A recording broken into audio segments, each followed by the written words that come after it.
এই ঘটনাটি ঘটেছিল নিজাম ভাইয়ের সাথে, যার সেচ পাম্প রয়েছে। আমরা শুরুতে বলেছি নিজাম ভাইয়ের একটি ঘটনা রয়েছে, তো নিজাম ভাইয়ের ঘটনাটি আমরা বলে শেষ করি, এরপরে আবার বক্কার চাচার ঘটনায় যাব। তবে নিজাম ভাইয়ের সাথে ঘটনাটি ঘটলেও ঘটনাটি কিন্তু আবার বলেছেন বক্কার চাচা, সেই হিসাবে এই এপিসোডের সবগুলো ঘটনাই বক্কার চাচা বলেছেন আর কি। তো ঘটনাটি আসলে কোন সালে ঘটেছিল এইটা বক্কার চাচা নির্দিষ্ট করে বলতে পারেন নাই। তো ফসলের মৌসুমে এই নিজাম ভাই উনি তো মানুষদেরকে ভাড়ায় পানি সেচ দিতেন আর কি, মানে ওনার সেচ পাম্প দিয়ে পানি দেবেন, ওই জমির মালিক ওনাকে কিছু একটা টাকা দিবেন বা ফসল দিবেন, এরকম একটা চুক্তি হতো। একদিন সন্ধ্যার পর একটা ফসলের জমিতে পানি দেওয়ার দায়িত্ব পড়েছেন এই নিজাম ভাইয়ের ঘাড়ে।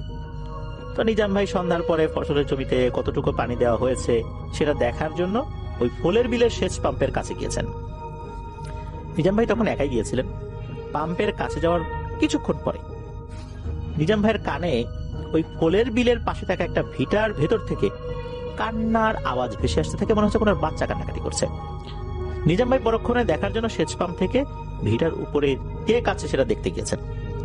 নিজাম ভাই ওখানে গিয়ে দেখতে পান একটা বাচ্চা, কালো কুচকুচে অবয়ব, বয়স 8 থেকে 9 বছরের মতো হবে। তো ভিটার উপরে থাকা একটা শেওড়া গাছের নিচে দাঁড়িয়ে ফুপিয়ে ফুপিয়ে কান্না করছে।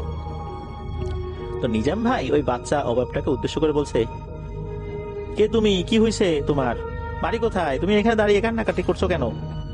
এরকম ভাবে বলছেন উনি, মূলত মানবতার দৃষ্টিতেই উনি সেটাকে বিবেচনা করে ওখানে গিয়েছিলেন। এত রাত্রে কে সেখানে যায়? অনেক সময় হয় কি, অনেক কৃষকদের সাথে তাদের বাচ্চা কাচ্চা আসে, তো কৃষকরা যখন মাঠে কাজ করেন, বাচ্চা কাচ্চা আশেপাশে খেলাধুলা করে, যখন ফসল বোঝাই করে, বিশেষ করে মাথার উপর ফসল বোঝাই করে কৃষকরা হাঁটতে থাকেন, তো দুপাশে অনেক সময় ফসলগুলো ঝুলে পড়ে, যার কারণে কৃষকের পক্ষে বারবার আসলে ঘুরে দাঁড়িয়ে দেখা পসিবল হয় না যে বাচ্চাটা কোথায় গেল। তো উনি তো ওনার মতো করে হেঁটে যান, অনেক সময় বাচ্চারা পেছনে পড়ে যান, আবার দেখা যাচ্ছে একই সাথে কয়েকজন হেঁটে যাচ্ছেন, অনেক বাচ্চা হয় কি তার বাবা মনে করে অন্য লোকের পিছু পিছু হাঁটতে হাঁটতে অন্যদিকে চলে যায়, এমন ঘটনা কিন্তু ঘটে। নিজাম ভাই মনে করেছেন যে এই বাচ্চাটা মনে হয় তার বাবার সাথে যেতে পারে নাই, আসছিল মাঠের ভিতরে, পথ হারিয়ে কান্নাকাটি করছে। আর তখন তো সন্ধ্যার পর পর, আসলে এমন না যে অনেক রাত, ওনার এই মনে আসাটা কিন্তু একদম স্বাভাবিক, কারণ সন্ধ্যার পরে এটা হইতেই পারে, সন্ধ্যার সময় তো কৃষকরা তাদের বাড়িতে চলে যান, তখন তো কোনো বাচ্চা হারাইতেই পারে। ওই চিন্তা থেকে উনি আসলে গিয়েছেন যে কোন বাচ্চাটা হারাই গেল, আরে দেখি ওকে খুঁজে বাসায় পাঠাই দিই। তো নিজাম ভাই যখন ওই বাচ্চাকে এরকম বলছেন, বারবার বলছেন, এরপরে হয় কি, হঠাৎ করে বাচ্চাটা কান্না থামিয়ে দেয়। কান্না থামানোর পর হয় কি, এই যে বাচ্চাটা যেখানে দাঁড়িয়ে কান্নাকাটি করছিল একটা লাফ দেয়, এক লাফে শেওড়া গাছের উপরে উঠে যায়। মানে বানর যেভাবে গাছে ওঠে এইভাবে না, বানর তো লাফিয়ে লাফিয়ে গাছে ওঠে, লাফিয়ে একটু উচ্চতায় ওঠে, তারপর আরেকটু লাফ দেয়, তারপর আরেকটু লাফ দেয়, এইভাবে। কিন্তু না, এই বাচ্চাটা মনে হয় নিচ থেকে এমন একটা লাফ দিলে এক লাফে উপরে উঠে গেছে। এইটা যখনই উনি দেখেছেন, দেখার সাথে সাথে উনি তো ভয় পেয়েছেন। উনি দেখেন ওই বাচ্চাটা উপরে উঠে খিলখিল করে বিশ্রী ভাবে হেসে দিয়েছে, এমন বিশ্রী হাসি। এইটা দেখার পর নিজাম ভাই ভীষণ ভয় পেয়ে যান, আর আল্লাহ গো বলে দিয়েছেন এক দৌড়। নিজাম ভাইয়ের বাড়িটা কাছাকাছি ছিল, উনি তো বাড়িতে পৌঁছে গেছেন। বাড়িতে পৌঁছে যে উনি অজ্ঞান হয়ে গেছেন বিষয়টা তা না, এই বিষয়টা খুলে বলেন। এর কিছুক্ষণ পর নিজাম ভাই তার এক বড় ভাইকে সাথে নিয়ে এসে ওনার পাম্পটি বন্ধ করে আবার বাড়িতে চলে যান। ওই রাতে আর পাম্প চালান নাই। আর রাতের বেলা যদি পাম্প চালানোর প্রয়োজনই পড়তো, তাহলে উনি সাথে করে কাউকে নিয়ে আসতেন, মানে সবসময় সাথে কাউকে রাখার চেষ্টা করতেন এই ঘটনার পর থেকে আর কি। তো এটাই ছিল ঘটনা নিজাম ভাইয়ের সাথে ঘটে যাওয়া। তো চলুন এইবার আর একটা ঘটনায় যাই। এই ঘটনাটি যার সাথে ঘটেছিল, এই ব্যক্তিটা মূলত শূকর পালত। আমরা বিভিন্ন সময় দেখেছি শীতকালে যারা শূকর পালে, শূকরের পাল নিয়ে তারা বাংলাদেশের বিভিন্ন জায়গায় ঘুরে বেড়ায়, খাল বিল বিভিন্ন জায়গায় ঘুরে বেড়ায়, শূকরগুলা নিয়ে এগুলো চড়ায় বেড়ায়, তারপর আবার তাদের গন্তব্যে চলে যায়। বর্ষাকালে তাদেরকে খুব একটা দেখা যায় না, শীতকালে দেখা যায়। বিশেষ করে নভেম্বর মাস থেকে তাদের যাত্রা শুরু হয়, মার্চ মাসের শুরু পর্যন্ত তারা এরকম শূকর চড়িয়ে বেড়ায়। তো এরকম শূকর চড়িয়ে বেড়ায় এক ব্যক্তির সাথে ঘটনাটি ঘটেছিল এই ফুলের বিলে। এটা বক্কা চাচা বলেছেন। প্রতি বছরই এই শূকর চড়ানোর দল শূকর নিয়ে এদিকে আসতো। এই ফুলের বিলের ভিটার কাছে একটা চর আছে, এই চরের উপরে মূলত এই শুকরগুলো নিয়ে তারা অবস্থান করত। এই শুকরের যে চরানোর কাজ, এই কাজটা কিন্তু বেশ কঠিন বলতে হবে। শত শত কিলোমিটার হেঁটে হেঁটে এক জায়গা থেকে আরেক জায়গায় তারা যান। তো ওই দলে 6 থেকে 7 জন ব্যক্তি ছিল, শুকরের সংখ্যাও অনেক ছিল। তো রাতে তো তারা একটা জায়গায় অবস্থান করতেন, আবার সকালবেলা এই পালগুলো নিয়ে ওনারা চড়াতে চলে যেতেন। তো সেই রাত্রে ওই দলের একজন ব্যক্তি রাতের বেলা শুকরগুলো পাহারা দিচ্ছিল, রাত জেগে জেগে। মানে একজন ব্যক্তির দায়িত্ব থাকে সে কোন রাত্রে পাহারা দেবে, অন্যরা সবাই ঘুমাবে। তো বাকি লোকেরা ঘুমিয়েছিল। পাহারা দিতে দিতে গভীর রাত্রে ঘটল একটি ভয়ঙ্কর ঘটনা। ফুলের বিলের সেই ভিটা থেকে, ওই যে নিজাম ভাইয়ের সাথে যে ঘটনাটি ঘটেছিল যে ভিটায়, যেই অংশে আর কি, সেই অংশ থেকে একটা ছোট বাচ্চার কান্নার আওয়াজ ওই ব্যক্তি শুনতে পান। তো এই ব্যক্তিও কিন্তু ঠিক একই রকম ভাবে চিন্তা করেছে যে অনেক সময় রাতের বেলাও কেউ কেউ কাজ করতে আসেন, কোন কোন কৃষকরা কাজ করতে আসেন, সারাদিনে কাজ শেষ হয় নাই, এই জন্য কাজ করতে আসেন। উনি চিন্তা করেন হয়তোবা এমন কোন কৃষকের বাচ্চা হয়তোবা হারিয়ে গেছে। যেহেতু এই যে শুকর চড়ানোর দল, ওনারা এর আগেও এখানে এসেছেন বলতে এই এলাকায় এসেছেন, এই ফুলের বিলের এখানে এই দলটা প্রথম এসেছে আর কি। কিন্তু অন্যান্য আশেপাশের এরিয়াতে ওনারা আসছেন, যার কারণে এই এরিয়ার কিছু কিছু লোকজনের সাথে তাদের পরিচয় আছে। আর এখানে আসলে মানুষজন কিভাবে আসা যাওয়া করে সেই সম্পর্কে তাদের কিছুটা ধারণা আছে। তো ওই ব্যক্তি ওই চিন্তাটাই করেছেন যেটা যে নিজাম ভাই করেছিলেন, যে আরে এই বাচ্চাটা মনে হয় হারাই গেছে। তো উনি ওই পাহারা বাদ দিয়ে ওই ভিটার দিকে আগাতে থাকেন, ওই কান্নার শব্দ কোন দিক থেকে আসে সেই দিকটা ফলো করতে করতে।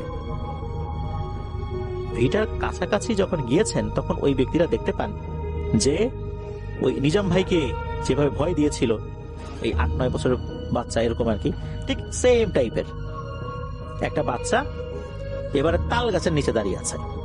নিজাম ভাইয়ের বেলায় তো শেওড়া গাছের নিচে দাঁড়িয়েছিল, এইটা আবার তাল গাছের নিচে দাঁড়িয়ে আছে, তাল গাছের নিচে দাঁড়িয়ে কান্নাকাটি করছে। তো ওই লোকটা নিজাম ভাইয়ের মতোই একই রকম ভাবে জিজ্ঞেস করছে, ও মনা তুমি কে, তোমার বাড়ি কোথায়, তুমি এখানে আসলা কিভাবে? যেই না এটা বলছেন তখনই ঘটে যায় ভয়ঙ্কর একটি ঘটনা।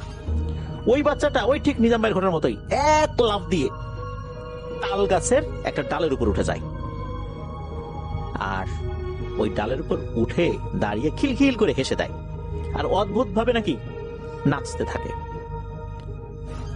তখন নাকি ওই ভিটার আশেপাশে যতগুলো গাছ রয়েছে মনে হচ্ছে প্রচন্ড ঝড়ে ওই গাছগুলো নুয়ে পড়ছে, ভেঙে পড়বে এখনই এমন একটা অবস্থা। কিন্তু ওই ঝড়ের যে বাতাস, এই বাতাসটা এই ব্যক্তির গায়ে লাগছে না। ওই সময় হয় কি, এই ব্যক্তির পেছনে মনে হলো কোন একটা জিনিস আছে, গড়গড় গড়গড় শব্দ করছে। এই শব্দটা যখন উনি পেয়েছেন, এরপরে মনে হলো গরম একটা বাতাস এসে তার গায়ে লাগলো।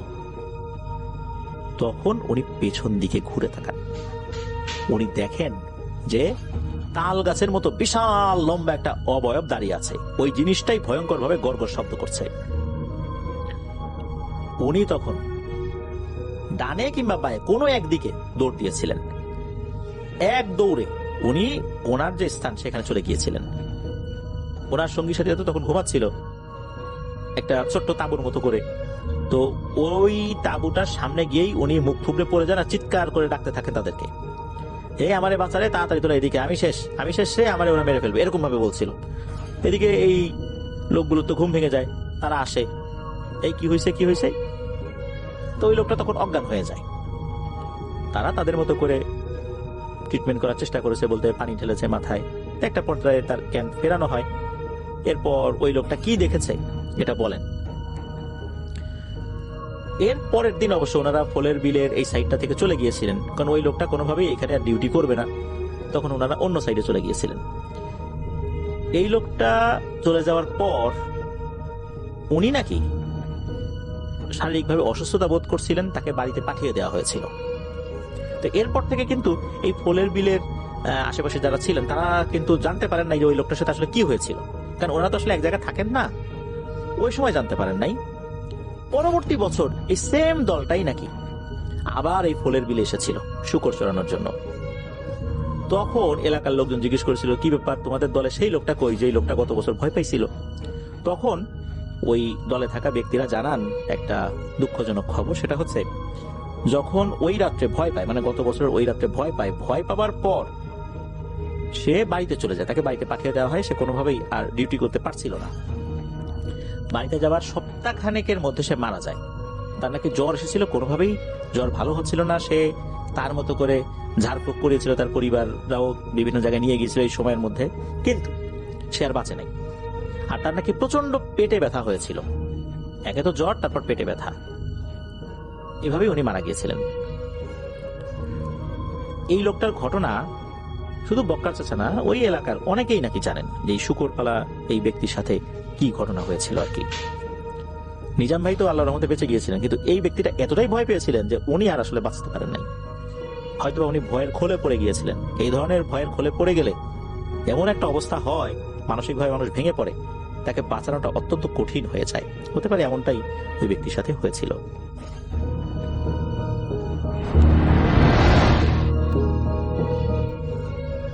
আমি চলে যাব অনিকের পাঠানো দুটো ঘটনায়। অনিক তার এক বন্ধুর কাছ থেকে ঘটনাটি শুনেছেন। সেই বন্ধুর লোকেশন আমি উল্লেখ করার প্রয়োজন দেখছি না। কোনো একটা জায়গায়, কোনো একটা গ্রামে তার বন্ধুদের বাড়ি ছিল, এবং সেই জায়গায় একটা বড় দিঘি ছিল। দিঘিটা বেশ স্বচ্ছ টলমলে পানি, এবং সেই দিঘির পাড়ে একটা বড় বেশ পুরনো একটা জমিদার বাড়ি ছিল। যে জমিদার বাড়িটা এখন ভ্যাকেন্ট, যেখানে কেউ থাকে না, এবং এই বাড়িটা সারাক্ষণই খা খা করে, কোনো মানুষজন নাই, কিচ্ছু নাই। জমিদারের পুরনো আসবাবপত্র এখনো বেশ কিছু বাসায় রয়ে গেছে। মানুষজন ভয়ে দিনে দুপুরে সেই জমিদার বাড়িতে যায় না। তবে কিছু মানুষ এখনো সেই জমিদার বাড়ি, সেই দিঘি থেকে পানি সংগ্রহ করেন। এর কারণ হচ্ছে সেই পানি নাকি অত্যন্ত পরিষ্কার এবং স্বচ্ছ পানি, এবং সেই পানিতে কোনো রকমের মানে উল্টাপাল্টা স্বাদ নাই, খাওয়া যায়, পানি পান করার মতো একটা পুকুর সেটা। তবে সেই দিঘির একটা বদনাম ছিল। সেই দিঘির বদনামটা হচ্ছে, এই দিঘিতে নাকি কোনো মানুষের যদি একমাত্র সন্তান, ছেলে সন্তান যদি যেত, সে পানিতে ডুবে যেত। এবং এটা নাকি হয়েছে অতীতে অনেক, এবং অনেকেই দেখা গেছে যে এক মায়ের এক ছেলে, কিশোর ছেলে সাঁতার কাটতে গেছে, তাকে খুঁজে পাওয়া যায়নি। তো খুঁজে পাওয়া না যাওয়ার পরে তাকে সার্চ করা হয়েছে, মানুষজন খুঁজতো যে কোথায় গেছে। এবং গ্রামে যারা খুব ভালো সাঁতার পারতো তারা ওখানে নেমে বিভিন্ন জায়গায়, কারণ ওই সময় একটা কথা প্রচলিত ছিল যে অনেক পুকুরের চারিপাশে সুড়ঙ্গ থাকে, সুড়ঙ্গ দিয়ে চলে যায় কোথাও। তো সেরকম সার্চ করছে, করে দেখছে সেরকম কিছু নাই, কিন্তু দেখা যেত যে ছেলেটা গায়েব হয়ে গেছে, তাকে খুঁজেই পাওয়া যাচ্ছে না। খুবই আশ্চর্যজনক ব্যাপার হচ্ছে, পরদিন ঠিক সেই সময় ছেলেটা ভেসে উঠতো পানির উপরে, এবং এই ব্যাপারটা অনেকবার হওয়াতে পরবর্তীতে মানুষ সেখানে মানে এই কিশোর বয়সী ছেলেরা গোসল করা ছেড়ে দিল। যদিও বয়স্ক অনেকেই সাঁতার কাটতো, তবে অনেকের কাছেই শোনা গেছে যে যারা সাঁতার কাটছে তারা অনেকেই দেখেছেন দূরে কেউ বসে তাদের দেখছে জমিদার বাড়ির সেই বারান্দায়, এবং অনেকেই দেখেছে একটা ছেলে, কিশোর বয়সী ছেলে তার দিকে তাকিয়ে হাসছেন, এবং এই দেখে অনেকে ভয়ে উঠে চলে গেছেন সেখান থেকে, সাঁতার কাটেননি। যাই হোক, মোটামুটি একটা ভয় মানুষের মধ্যে ঢুকে যায়। মানুষ পানি খাবারের জন্য বা ব্যবহারের জন্য সংগ্রহ করলেও সেই দিঘিতে সাঁতার কাটাটা একবারে কমে যায়। আর সন্ধ্যা হলে ওখানে যে চলাফেরা করতো না, মাঝখানে একটা পথ ছিল, সেই পথটাকেও মানুষ এড়িয়ে যেত, কারণ সেখানে মানুষ চলাফেরার শব্দ পেত, হাহাকার শুনতে পেত, মানে হুঙ্কার শুনতে পেত, জোরে জোরে শব্দ এবং চিৎকারের শব্দ, কান্নার আর্তনাদ। এগুলোর পেছনেও কারণ আছে। ওই জমিদার বাড়িতে নাকি একটা সমস্যা হয়েছিল। সেই সময়কার যে জমিদার ছিলেন তিনি এই বাড়িটা যখন করলেন, এখানে এই বাড়িটা করার পরে তিনি তার মানে খুব শখ নিয়ে করেছিলেন। তিনি তার স্ত্রীকে খুব ভালোবাসতেন, এবং তার স্ত্রী খুব সুন্দরী ছিলেন। তার স্ত্রীর জন্যই মূলত তিনি দিঘিটা তৈরি করছিলেন। স্ত্রীর মানে কথাতেই বেশ বড় একটা দিঘি তিনি তৈরি করছিলেন, এবং খুব সুন্দর করে ঘাট বাঁধিয়ে, যাতে তার স্ত্রী সেখানে গোসল করতে পারেন এবং তিনি স্ত্রীকে নিয়ে বসতে পারেন দিঘির পাড়ে। এবং তিনি এই কারণে তৈরি করছিলেন, তার একসময় দুটি যমজ ছেলে হয় জমিদারের, এবং জমিদার নাকি বেশ সুখে শান্তিতে ছিলেন।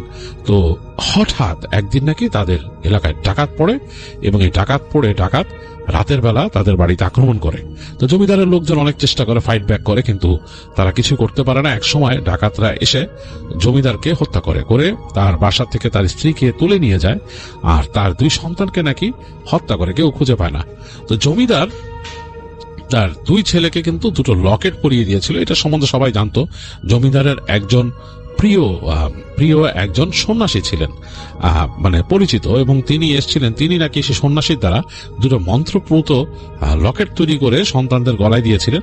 এখন এইটার উদ্দেশ্য কি ছিল কেউ জানে না। তিনি দুই সন্তানের গলায় দুটো পরিয়ে দিয়েছিলেন, এতটুকু মানুষ জানতেন। তো যাই হোক, জমিদারের বাড়িতে এই ডিজাস্টার হওয়ার পর থেকে মানুষজন এই জমিদার যখন নাকি জমিদার মারা যায় এবং জমিদারের পুরো বংশ এইভাবে শেষ হয়ে যায়, তারপর ওই বাড়িটার প্রতি আর কেউ ক্লেম করেনি। বাড়িটা ওইভাবে পড়েছিল, আর এইভাবেই নাকি মানুষজন ওখানে গেলে এরকম শুনতে পায় হঠাৎ, মানে বিকেলের পরে সন্ধ্যার পর গেলে একেবারে ভুতুড়ে একটা এনভায়রনমেন্ট তৈরি হয়ে জায়গায়। এই জন্য দিঘির পাড়ে কেউই যায় না সন্ধ্যার পর।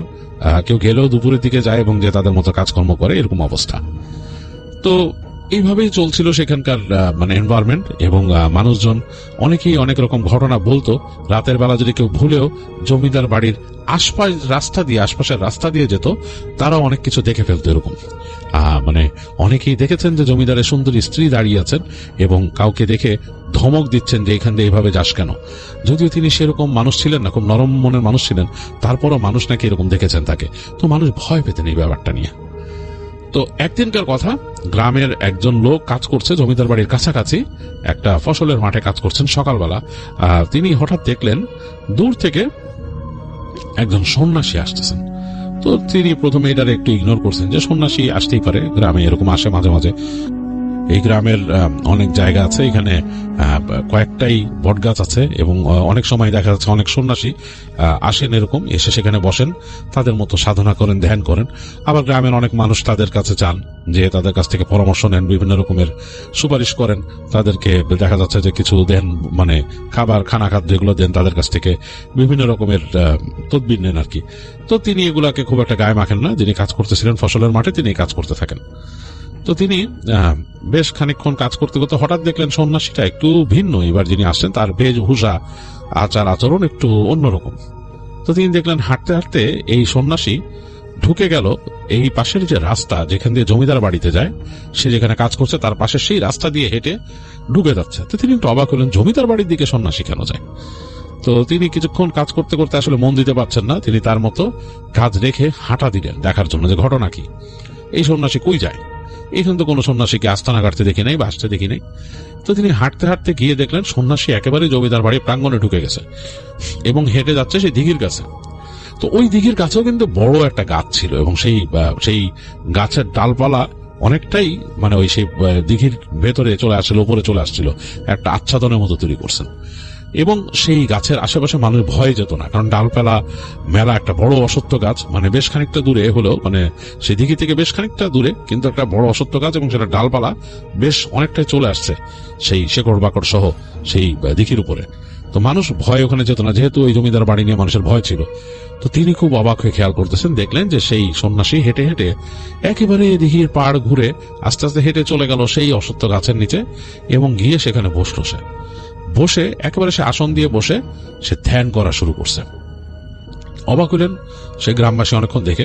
তিনি চিন্তা করলেন সন্ন্যাসীর সাথে কথা বলা দরকার। তো তিনি একা যেতে সাহস পেলেন না। তিনি ফিরে আসলেন তার ফসলের মাঠে এবং আরো দু একজনের সাথে কথা বললেন, পেলে যে এরকম এই জায়গায় এরকম সন্ন্যাসী দেখছে জায়গায় গেছে, যেটা নাকি আমরা তো আগে দেখি নাই, কে আসছে জমিদার বাড়ি, চল কথা বলি। তো গ্রামের মানুষের অনেক কিউরিয়াসিটি ছিল। কিউরিয়াসিটি মানে জমিদার বাড়িকে ভয় পায়, কিন্তু তার মধ্যেও অনেক মানে টাকা পয়সাওয়ালা মানুষ আছে যারা চাইতো যে কোনোভাবে যদি জমিদার বাড়িটাকে দখল নেওয়া যায়, এরকম চিন্তা ভাবনা করতো আসলে। কিন্তু ওই যে ভয়, ওই ভয়ে তখন সাহস পেত না। তো যাই হোক, তারপরও মানুষের কিউরিয়াসিটি তো শেষ নাই। তো তিনি এরকম দুইজনকে ম্যানেজ করলেন। তো তারা তিনজন মিলে হেঁটে হেঁটে আস্তে আস্তে গেলেন। তো তখন প্রায় দুপুর চড়ে গেছে, একেবারে সূর্য মাথার উপরে। তো তারা যখন জমিদার বাড়ির ওখানে ঢুকছেন তখন একটু কেঁপে উঠলেন, কারণ দূর থেকে তারা দেখলেন মনে হলো একটা আগুনের শিখা উঠে আবার নিভে গেল তাদের সামনে। ওই যে সেই যে সন্ন্যাসী বসে আছে, সন্ন্যাসীর সামনে একটা আগুনের শিখা দাউ দাউ করে জ্বলে আবার নিভে গেল, মনে হলো মাটির থেকে কোনো আগুনের শিখা উঠছিল। তো একবার ভাবলেন যে এটা কি কোনো এরকম কিছু যে আগুন জ্বালায় সেটার মধ্যে আরক দিছে, আরকে আগুনটা লকলকায় উঠছে, এরকম করেন অনেক সন্ন্যাসী। তো পরে চিন্তা করলেন যেটা তো এরকম হওয়ার কথা না, এত দূরে এত বড় শিখা। ভাবতে ভাবতে সেকেন্ড বার দেখলেন একটা এরকম বিশাল দাউ দাউ করে জ্বলে উঠলো একটা শিখার মতো, শিখার আকৃতি এক মানুষ সমান হবে এরকম।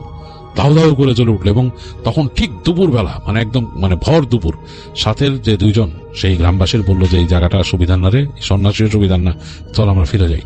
তিনি বললেন যে না না, দেখ দেখ ঘটনাকে একটু পরে দেখি কথা বলি। তো দেখলো যে এরকম দুইবার করে জ্বলে উঠলো বড় বড় লকলকা শিখা, এবং এটা আবার নেমে গেল একেবারে মাটিতে। তো দেখলেন সন্ন্যাসী হাঁক ছাড়লেন কিছু একটা পড়ে, আবার সে মন্ত্র পড়তেছেন। তো তারা তিনজন যখন সন্ন্যাসীর কাছে গিয়ে দাঁড়ালেন খুব সাহস করে, তখন আর সেই আগুনের শিখা উঠতেছে না। তো তাদের তিনজনের প্রেজেন্সটা একসময় সন্ন্যাসী বুঝতে পারলেন, মনে হলো। সে আস্তে করে মাথাটা ঘোরালেন তাদের দিকে, তাকায় চোখটা করলেন, তারা থরথর করে কেঁপে উঠলেন। দেখলেন সন্ন্যাসীর চোখে মণি নেই, পুরো সাদা অংশটা। এবং সন্ন্যাসী ঈষৎ করে তার ঠোঁট ফাঁক করলেন, দেখলেন তার ভেতরের দাঁত সব কালো কুচকুচে, মুখের দাঁত সব কালো কুচকুচে দাঁত। তারা ভয়ে একেবারে কেঁপে উঠলেন, মানে পারলে দৌড় দেয় তিনজন গ্রামবাসী। কিন্তু কয়েক সেকেন্ড পরে প্রথম গ্রামবাসী যে সে একটু সাহস সঞ্চার করে বললেন যে জি সন্ন্যাসী, আপনি কেন আসছেন এখানে? কি মানে এখানে বসছেন মানে কোনো কারণ, মানে এটা আপনার এইখানে আসার কোনো কারণ আছে? মানে এখানে আসছেন যে এই জায়গায় কি আপনি আস্তানা গাড়লেন? তো এটা বলার সাথে সাথেই সে সন্ন্যাসী দেখলো যে কেমন যেন একটা হিস করে শব্দ করলো বেশ জোরে। মানে এই শব্দটা অনেকটা একটা কোবরা সাপ, কিং কোবরা সাপ যেভাবে করে, বেশ বড় ফস করে শব্দ, সেরকম। সে শব্দে কলিজা শুকায় গেল গ্রামবাসীর। তারপর দেখলেন তিনি কথা বলে উঠল, এবং কণ্ঠটাও কেমন জানি হেস হেসে টাইপের কণ্ঠ। তাকে বলল, এখানে আসছে একটা কাজে, তোমরা আমাকে সাহায্য করবা, সাহায্য করলে তোমাদেরকে আমিও সাহায্য করব। তিনি বললেন যে কি সাহায্য? গ্রামবাসী বললেন কি সাহায্য, কি সাহায্য করবো আপনাকে? বলে সাহায্য হলো, আমি তোমাদের পুকুরের ইতিহাস জানি, এই পুকুরে মানুষ ডুবে মরে না, তোমরা তো ব্যবহার করতে পারো না এই দিঘি আমি ব্যবহারের যোগ্য করে দিব। এই বাড়িতে যে প্রেত আছে সব আমি সরাই নিয়ে যাব। বলে সে মানে তার মুখটা উঁচু করে তাকালো বাড়ির দিকে এবং জোরে নিঃশ্বাস টানলো। মনে হলো যে তার কত মানে একটা মানে ভালো ফ্রেশ নিঃশ্বাস তার শরীরে ঢুকতেছে এরকম, এবং তার মুখটা হাসি হাসি হয়ে গেল। বলে সব প্রেত আমি নিয়ে যাব, সব এই পুকুরের মধ্যে যত সমস্যা আছে সব সরাই নিব, কিন্তু আমাকে তোমাদের সাহায্য করতে হবে। তো বলেন কি সাহায্য? সবাই আগ্রহ হলো, বললো যে কি সাহায্য করব?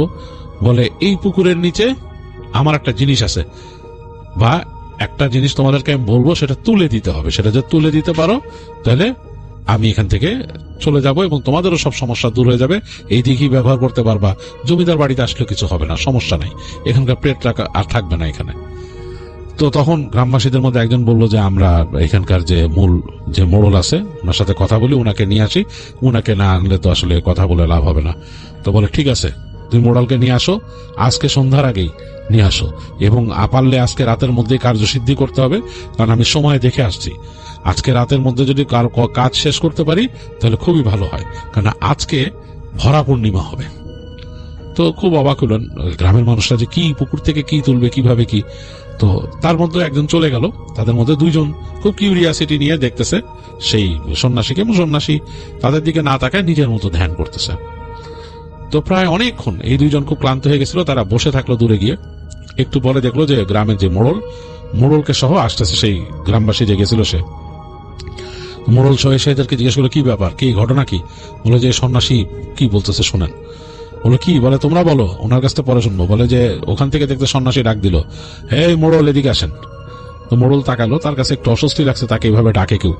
দেখলো যে সন্ন্যাসীর কণ্ঠে এমন কর্তৃত্ব ছিল যে সে আর কিছু বলতে পারলো না। সন্ন্যাসী বলে, মোড়ল এই বাড়ি ব্যবহার করতে চান, এই দিঘি ব্যবহার করতে চান?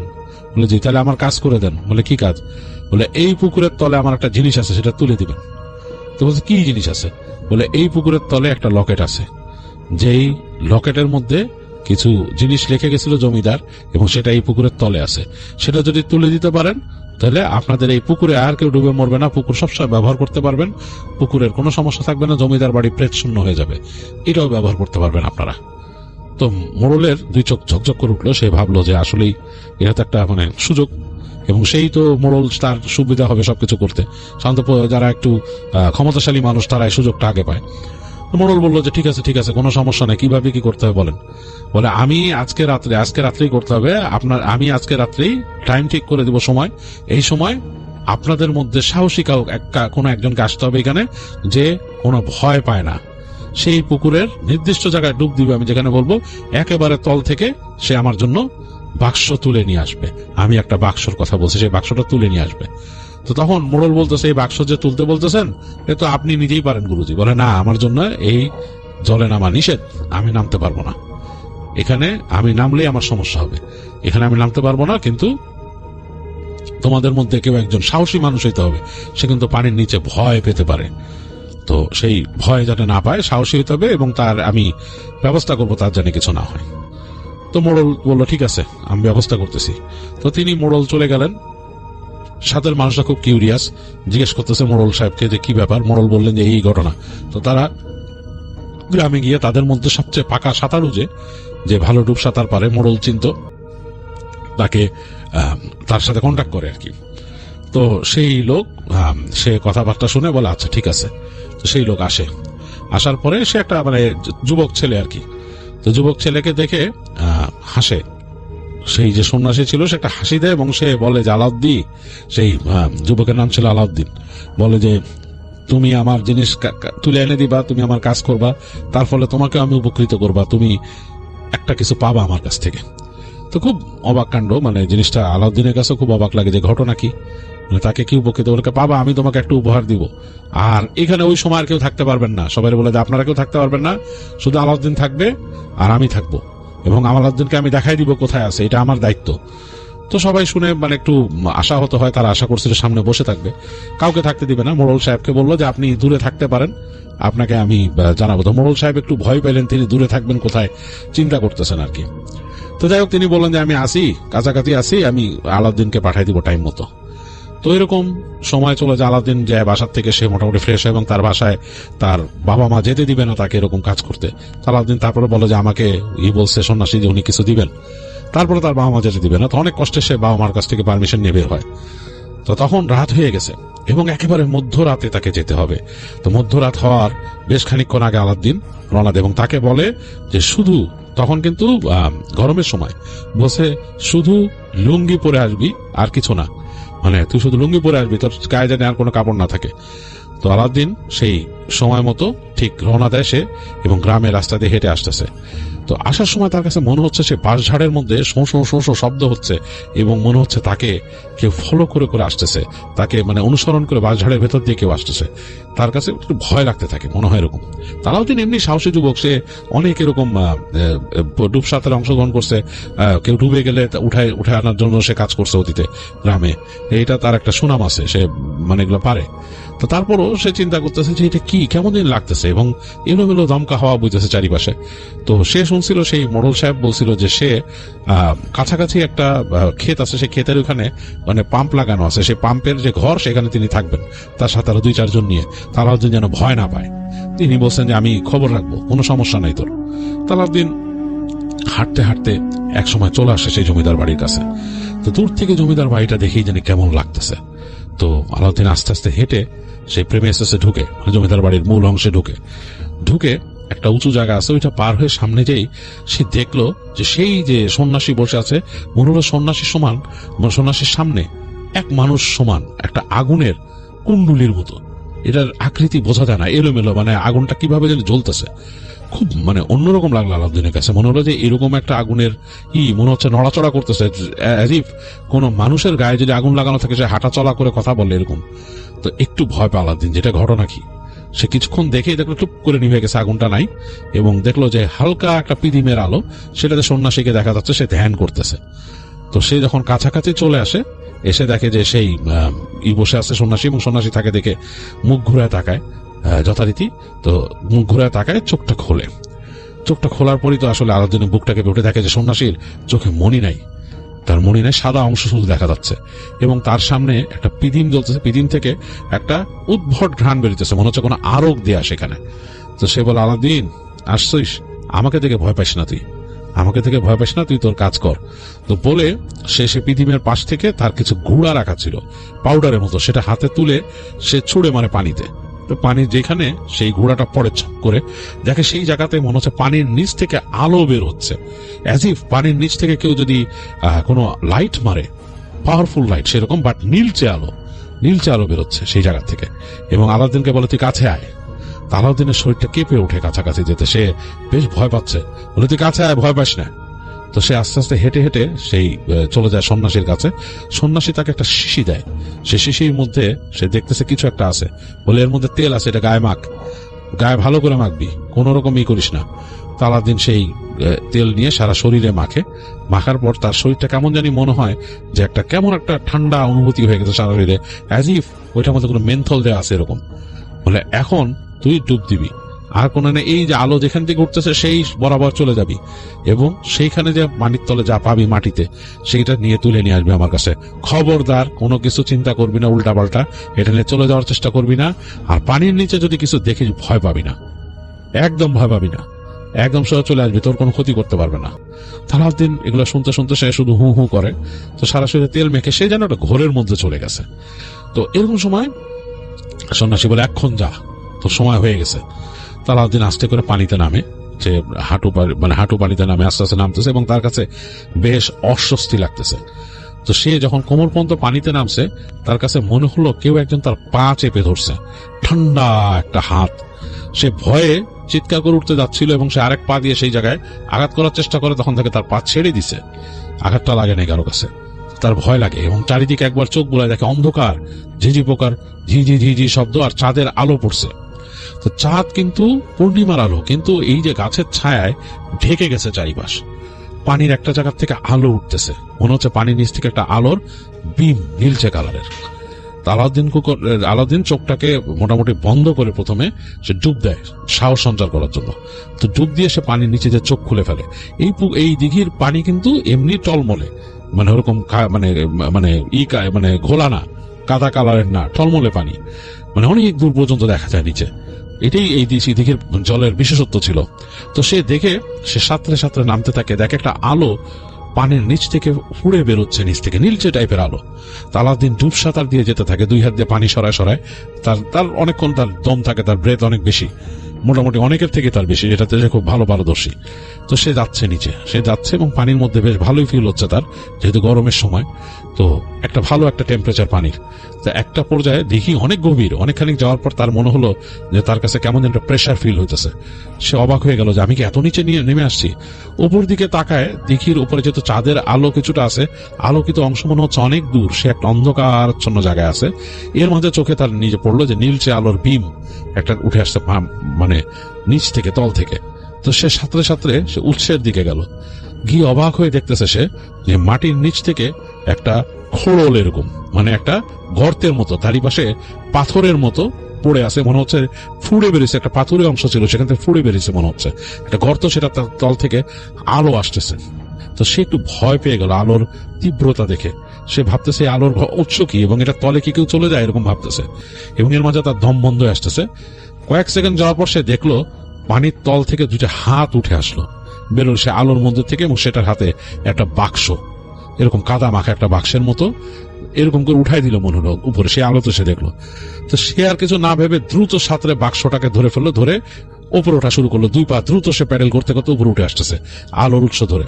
এবং সে যখন মাঝ বরাবর চলে আসছে, এই সময় তার মনে হলো তার সামনে দিয়ে সে কিছু একটা দেখতেছে, একটা অক্টোপাসের মতো, অ্যাজ ইফ মানে একটা স্কুইড যেরকম, তার বর্ণনা অনুযায়ী অনেকগুলো সুর, একটা বড় চোখ, মাথাটা এরকম গোল সে দেখতে পাচ্ছে। কারণ এই যে উপরে যে চাঁদের আলোটা হালকা পড়ছে সেই পানিতে, সে অবয়বটা সে দেখতে পাচ্ছে যে কাছায় আসতেছে তার, এবং সুরগুলা এরকম আশেপাশে কিলবিল করতেছে এবং বেশ বড় সাইজের, এক একটা সুর তাকে পেঁচায় ফেলতে পারবে এরকম। আলাউদ্দিন আসলে প্রচন্ড ভয় পেয়েছে, কিন্তু সে মানে কিছু করে নাই, সে চিন্তা করতেছে যে আমাকে বাঁচতে হবে। তো সে খুব দ্রুত প্যাডেল করে প্যাডেল করে চলা শুরু করলো, এবং সে দেখলো সেই জিনিসটা তার কাছাকাছি চলে আসতেছে। এক সময় সে ঘাটটা দেখতে পেল, যে যেখান থেকে ঘাটটা নেমে গেছে সিঁড়ির অংশ। সে দ্রুত সেদিকে সাঁতরে গিয়ে মাথা উঠাই দিল, জোরে শ্বাস নিল। ভয় পাচ্ছিল যে তার পা কেউ চেপে না ধরে, কিন্তু তার পা কেউ চেপে ধরলো না। সে এক সময় ভুস করে উঠে গেল এবং সিঁড়ির উপর ভেসে উঠলো বাক্সটা রেখে। তারপর সে দ্রুত তার পা পানির উপর উঠাই নিল। তার কাছে মনে হলো তার থেকে একটু দূরে সে দেখতেছে পানিতে এরকম মানে সুর ভাষায় কিছু একটা ভেসে আছে, এবং সেটার একটা চোখ, বড় একটা কালো চোখ, সেটা ড্যাব ড্যাব করে তাকায় আছে তার দিকে, এবং সেই মাথার থেকে বেশ খানিকটা চুল পানিতে ভাসতেছে। প্রচন্ড ভয় পেয়েছে আলাউদ্দিন। সে তাড়াতাড়ি বাক্সটা নিয়ে আরো উঠে গেল, পুরা ইসের উপরে উঠে সে দ্রুত উঠে গেল ওইখানে, এবং সে চিন্তা করতেছে যে এটা আসা আমার একদম উচিত হয়নি। তো সে উঠে যেয়ে খুঁজতেছে সন্ন্যাসীকে, দেখলো ঠিক গাছের নিচে সন্ন্যাসী বসা। তাকে দেখে আবার মুখ ঘুরে এলো, একইভাবে তার চোখের মনি দেখা যাচ্ছে না।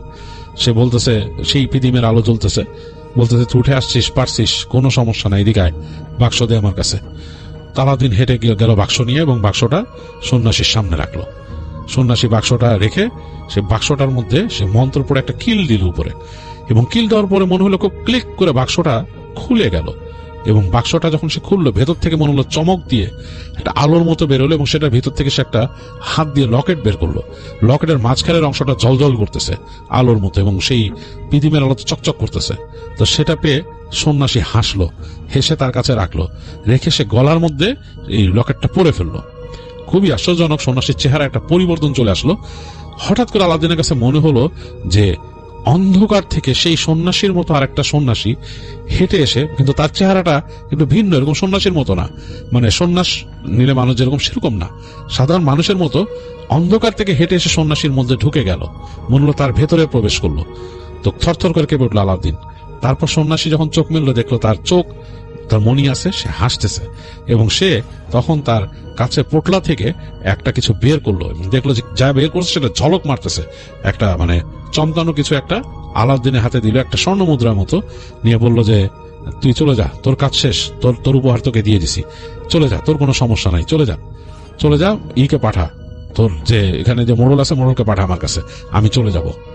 তো সন্ন্যাসী এই বলে বিদায় দিল। আলাউদ্দিন দ্রুত সেই কয়েনটা হাতে নিয়ে সে বুঝতে পারলো যে এটা স্বর্ণের, এবং নিখাত স্বর্ণের, কারণ সেই পিদিমের আলো ঝকঝক করতেছিল। সে আর কোনো কথা না বলে সে স্বর্ণ মুদ্রাটা নিয়ে দ্রুত ওখান থেকে পার হয়ে গেল। যাওয়ার সময় সে শুধু তাকালো সেই যেই ক্ষেতের পাশে পাম্প, সেই পাম্পের কাছে সেই মোড়ল এবং আরো কয়েকজনের থাকার কথা সেটা। তো সেখান থেকে সে শুধু তাকালো, তাকায় ঝরে বললো আপনাকে যেতে বলছে, বলে সে দ্রুত তার বাসার দিকে চলে গেল। সে আর কিছুই বলেনি, দ্রুত মুভ করে চলে গেছে আলাউদ্দিন, মনে বলছে যে না, সে আর কোনো কথা বলবে না এগুলো নিয়ে। তো মোড়ল আস্তে ধীরে গেল সেখানে, গিয়ে দেখলো সন্ন্যাসী ওখান থেকে তার সবকিছু গুছাই নিছে, সে চলে যাবে, তার পিঠের মধ্যে একটা এরকম বোচকার মতো, এবং সবকিছু গুছাই সে চলে যাচ্ছে। মোড়লকে বললো যে আপনি আমার সাথে আসেন। তো হেঁটে নিয়ে গেল, কাছাকাছি নিয়ে একটা গাছের নিচে দাঁড়ালো। ওইখানে দাঁড়ায় বললো এখন থেকে এই পানিতে আর কেউ ডুবে মরবে না, এই পুকুর এখন সমস্যা শেষ হয়ে গেছে, আর এই বাড়িতে আর কোনো প্রেত থাকবে না, এটারও আপনারা ব্যবস্থা করতে পারেন যেরকম ব্যবস্থা নিয়ে, তবে সাবধান, অন্যায় ভাবে কিছু করেন না, যা করবেন ন্যায়সঙ্গত ভাবে, অন্যায় ভাবে কিছু করবেন একেবারে ধ্বংস হয়ে যাবেন, আর যে করবে সে ধ্বংস হবে, তার 7 পুরুষ ধ্বংস হবে। কিন্তু আজকে বলে গেলাম আপনাদের এই জায়গা একেবারে সমস্যা মুক্ত এখন। তো মোড়ল সাহেব জিজ্ঞেস করছে সন্ন্যাসী মানে কি ব্যাপার, আপনি যে এখানে আসছিলেন সন্ন্যাসীজি মানে কিভাবে কি করলেন? তো বলতে শুনেন, জমিদারের 2 ছেলে ছিল, সেই 2 ছেলের মধ্যে এক ছেলে ছিলাম আমি ছিলাম এক ছেলে, আরেক ছেলেকে আমি আজকে নিয়ে গেলাম সাথে করে, ও আটকা ছিল এই পানির নিচে। যখন সেই ডাকাতেরা মেরে ফেললো জমিদারকে, তার স্ত্রীকে নিয়ে গেল, মানে আমার মাকে নিয়ে গেল, আর আমার ভাইকে ফেলে দিল পুকুরে, ভাইকে হত্যা করে পুকুরে ফেলে দিল। তো ভাই আটকা ছিল এত বছর, আমি ভাইকে নিয়ে গেলাম। এই বলে সন্ন্যাসী বলে আপনার কাছ থেকে বিদায় নিয়ে যাচ্ছি, তাকাবেন না, যা বলছি মনে রেখেন, বলে সন্ন্যাসী হেঁটে চলে গেল আস্তে আস্তে। তো তিনি বলেন তাকাবেন না মানে কি বুঝাতে চাইলো, যে আমি কি তাকাবো না? তো সে কিন্তু সন্ন্যাসীর গমন পথের দিকে অনেকক্ষণ তাকায় আছে। একটু পরে দেখলো সন্ন্যাসী মনে হলো যে ফট করে মানে মাটি থেকে একটা লাফ দেওয়ার মতো বাতাসে উড়ে একেবারে মিলায় গেল, হাওয়ার মধ্যে মিলায় গেল। থরথর করে কেঁপে উঠলেন মোড়ল, ভয় পেলেন যে ঘটনাটা কি, এবং তিনি ফিরে আসলেন, এসে গ্রামবাসীদেরকে বললেন তার সাথে যারা ছিল যে এই ঘটনা। তো যাই হোক, তারপর নাকি তারা অনেকেই ওই দিনের বেলা ওখানে গেছে, এবং এরপর থেকে নাকি অনেকে সে পুকুরে নেমে দেখছে যে আর কোনো মানুষ আসলে ডুবে মারা যায় নাই, আর জমিদার বাড়িতেও কেউ আর ভয়ে এরকম পেত না, সেরকম পেত না। তো জমিদার বাড়িটা পরবর্তীতে মানে তারা এই বন্দোবস্তের ব্যবস্থা করেন, এবং খুঁজে পেতে তারা ওইটা মানে একটা রক্ষণাবেক্ষণের ব্যবস্থা করে ফেলেন। তো এতটুকুই ঘটনাতে বলা, এর বেশি আমি কিছু জানি না। তো এই ছিল অনেকের শেয়ার করা ঘটনা, যেটা আমি আপনাদের কাছে শেয়ার করে ফেললাম আমার মতো করে। আর আপনাদের কাছে ঘটনা কেমন লাগছে জানাতে ভুলবেন না, কমেন্ট করে জানাতে পারেন ইমেইলে।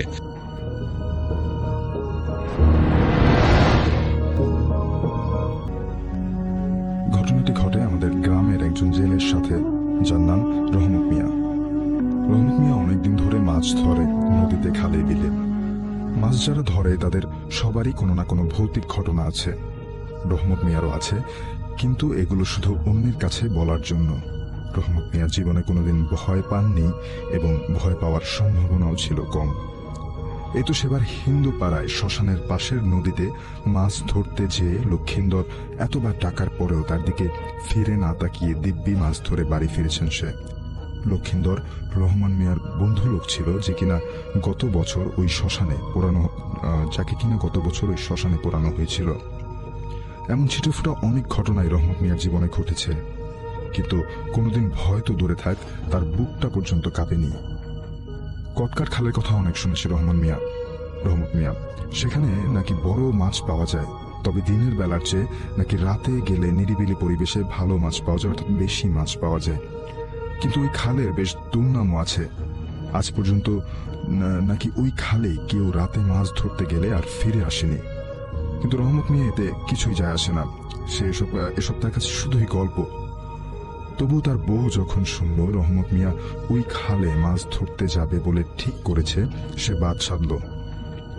তাকে যখন কিছুতেই বোঝাতে পারল না রহমত মিয়া, তখন সে বলল, ঠিক আছে, আমি সাথে কাউকে নিয়ে যাব, একা যাব না। কিন্তু এই তল্লাটে এমন কেউ যে নেই যে কটকার খালে তার সাথে মাছ ধরতে যাওয়ার মতো, সেটা রহমত মিয়া একটু পরেই টের পেল। যাকেই সে বলে কটকার খালে মাছ ধরতে যাবার কথা, সেই দৌড়ে পালায়। জিদ চেপে যায় রহমত মিয়ার, সিদ্ধান্ত নেয় সে একাই মাছ ধরতে যাবে রাতে। তো বউকে কিছু না জানিয়ে জাল আর বৈঠা নিয়ে রাত আনুমানিক 10টার দিকে বের হয় ঘর থেকে। ততক্ষণে সারা গ্রাম ঘুমে বিভোর, চারিদিকে কি নিদারুণ নিস্তব্ধতা। তার মাঝে একা একা রহমত মিয়া হেঁটে চলে নদীর দিকে। একটু বুক কাঁপে না তার। নদীর পাড়ে পৌঁছে নিঃশব্দে নৌকায় উঠে বৈঠা বাওয়া শুরু করে সে। গন্তব্য কটকার খাল।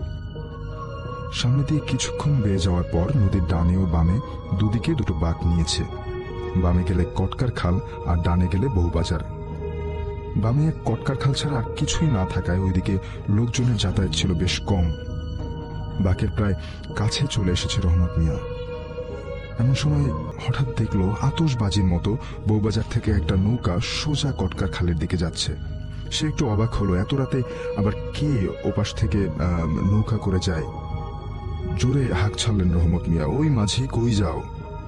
ওপাশ থেকে ভাঙা গলায় মাঝির নির্লিপ্ত একটা উত্তর রহমত মিয়ার কানে পৌঁছায়, মাছ ধরাইতে কটকার খালে যাই। উত্তর শুনে মনে মনে খুশি হয় রহমত মিয়া, যাকে একজন সঙ্গী তবু পাওয়া গেল। আবারও হাঁক ছাড়ে রহমত মিয়া, চলো এক লগে যাই। কিন্তু রহমত মিয়ার ডাকে থামে না মাঝি, নিঃশব্দে বৈঠা বেয়ে যায়। কিন্তু বোকা রহমত মিয়া একবারও ভাবে না পানির শব্দ ছাড়া নিঃশব্দে বৈঠা বাওয়া কি সম্ভব। বাঘ ঘুরে কটকার খালে পৌঁছায় রহমত মিয়া। অন্ধকারে মাঝির নৌকা খুঁজতেই চোখে পড়ে নৌকা। মাঝির দিকে তাকালে সে দেখতে পায় শুধু সাদা চাদর, যা দিয়ে এই গরমের মধ্যেও কেন মাঝি মাথা জড়ায় রেখেছে সেটা একদমই বোধগম্য হয় না রহমত মিয়ার। আর কোনো কথা না বলে জাল বের করে খালের মধ্যে ফেলে সে। খালের নিস্তব্ধতার মাঝে শুধু রহমত মিয়ার জাল টানার শব্দ শোনা যায়। ওদিকে মাঝি যে ঠায় বসে আছে রহমত মিয়ার দিকে কটকট চোখে তাকিয়ে তা খেয়ালই করে না সে। 2 বার জাল উঠানোর পরের বার জাল জোরে টান অনুভব করে রহমত মিয়া। কোনো বড় মাছ ধরা পড়ল ভেবে সে ব্যস্ত হয়ে পড়ে, কিন্তু এমন কি বড় মাছ যে টেনে একদম উঠাতেই পারছে না। মাঝিকে ডাকার জন্য পেছনে তাকাতে গিয়ে দেখে মাঝি ঠিক তার পেছনে দাঁড়িয়ে আছে। একটু খটকা লাগে রহমত মিয়ার, সে তো মাঝিকে ডাক দেয়নি, তাহলে সে কিভাবে বুঝলো যে রহমত মিয়া এখনই তাকে ডাকবে? অনেক প্রশ্ন মাথায় ঘুরলেও রহমত মিয়া মাঝিকে কিছুই জিজ্ঞেস করে না, শুধু তাকিয়ে ভালোভাবে দেখার চেষ্টা করে। লোকটা পাগল নাকি, মাথায় চাদর দিয়ে ঢেকে রেখেছে কেন? কিন্তু ব্যাপারটা অস্বাভাবিক মনে হয় না রহমত মিয়ার, যেহেতু সে অনেক সাহসী ছিল এবং বড় মাছ জালে বাঁধার কারণে তার পুরো চিন্তা সেদিকেই ছিল। মাঝিকে সে বলে যে, হাত লাগাও মাঝি, মনে হয় বড় মাছ। মাঝি রহমত মিয়ার দিকে না তাকিয়ে এক টানে জাল উঠায় নৌকায়। রহমত মিয়ার চোখ বড় বড় হয়ে যায়, সে পারল না আর এত ভারী জিনিস মাঝি একা কিভাবে তুলল। জাল তুলে দিয়ে মাঝি চুপচাপ বসে পড়ে নৌকার পাটাতনের উপর। রহমত মিয়া এতক্ষণে মাঝির দিকে তাকিয়েছিল, এবার জালের দিকে তাকিয়ে আরেক দফা তার চোখ বড় বড় হয়ে যায়। স্পষ্ট দেখা যাচ্ছে জালে মাছের বদলে সাদা কাপড়ে আগাগোড়া মোড়া লাশের মতো একটা বস্তু। একই ঝামেলা, রহমত মিয়া ভাবতে থাকে, কেন কেউ আসে না এখানে? লাশটা খুলে দেখার ইচ্ছা হয় তার, আর কিছু না ভেবেই সে লাশের মাথা আন্দাজ করে কাপড় খোলা শুরু করে। হলেই আবছা আলোয় একটা মুখ দেখতে পায় সে। পাশে কেউ এসে দাঁড়িয়েছে বুঝে সেদিকে তাকায় রহমত মিয়া। মাঝিকে দেখতে পায়, মুখ থেকে চাদর সরিয়ে ফেলেছে মাঝি। রহমত মিয়ার দিকে তাকিয়ে হাসছে মাঝি। রহমত মিয়া একটু রেগে যায়, মাঝির দিকে থেকে চোখ ফিরিয়ে লাশের দিকে তাকায় সে। কিন্তু এ কি, লাশ চোখ মিলল কিভাবে? দুইটা হলুদ চোখ বড় বড় করে তাকিয়ে আছে রহমত মিয়ার দিকে। ভারী রাগ হয় রহমত মিয়ার, সে সাথে বুকটাও কেন যেন একটু কেঁপে ওঠে। দুইটা হলুদ চোখ বড় বড় করে তার দিকে তাকিয়ে থাকা লাশটার চেহারা হুবহু দেখতে তার পাশে দাঁড়িয়ে থাকা মাঝির মতো। জোরে সোরে শব্দ করে হাসতে থাকে দুইজন একই চেহারার মানুষ, এবং এদের কাছ থেকে পালানোর জোর চেষ্টা করে রহমত মিয়া, কিন্তু কোনো এক অদৃশ্য শক্তি তার শরীর বেঁধে রেখেছে। জ্ঞান হারায় রহমত মিয়া। সে যখন গ্রামে ফিরে খালে ভেসে, তখন তার একটা চোখ ছিল না। এরপর আর কোনোদিন সে মাছ ধরতেও যায়নি।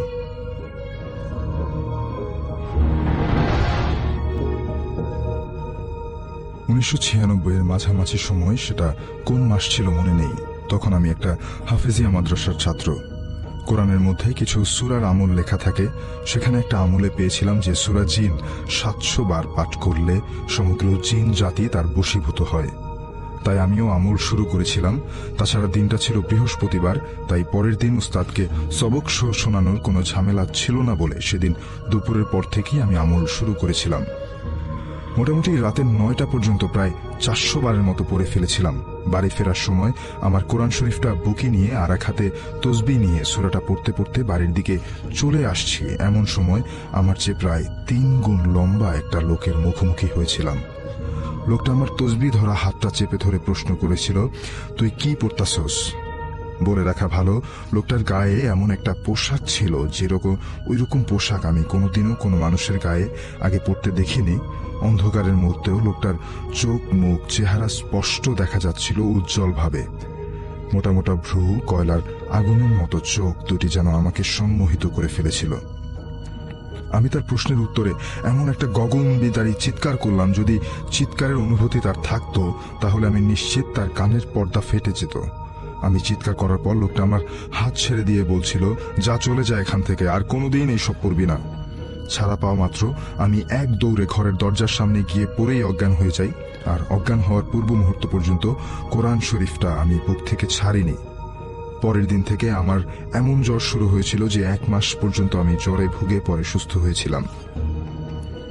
আরেকটা ঘটনা, উপরোক্ত ঘটনার সময় আমার বয়স ছিল 13 বছর। তারও প্রায় 3 বছর পরে একটা ছাত্র একা এসে আমাদের মাদ্রাসায় ভর্তি হয়েছিল। তার নাম ছিল মুক্তার, দেখতে আমাদের বয়সী ছিল। সে আসার পর থেকে তার আচরণে অদ্ভুত কিছু ব্যাপার লক্ষণীয়। সে তেমন কারোর সাথে মিশতো না, আর সবসময় একা থাকতো। আমাদের খাওয়ার সময় সে কোথায় যেন চলে যেত। তাকে যখন জিজ্ঞাসা করা হতো খেয়েছো কিনা, তখন সে বলতো যে আমি বাহির থেকে খেয়ে এসেছি, এখানকার খাবার আমার ভালো লাগে না। এমন আরো কিছু আজব ব্যাপার ছিল তার চরিত্রে। তো যাই হোক, মূল ব্যাপারে আসি। আমাদের ওস্তাদের কঠোর নিষেধ ছিল রাত 11টার পর কারো টয়লেটে যাওয়ার দরকার হলে সে যেন একা না যায়। প্রয়োজনে অন্য কোনো ছাত্র যেন অবশ্যই সাথে নিয়ে যায়। একদিন রাত 12টার দিকে আমার এক বন্ধু আওলাদ হোসেনকে নিয়ে টয়লেটে গেলাম। গিয়েতে দুজনেরই আমাদের চক্ষু ছানা বড়া। দেখি মসজিদের বারান্দায় বসে মুক্তার কোরআন পড়ছে।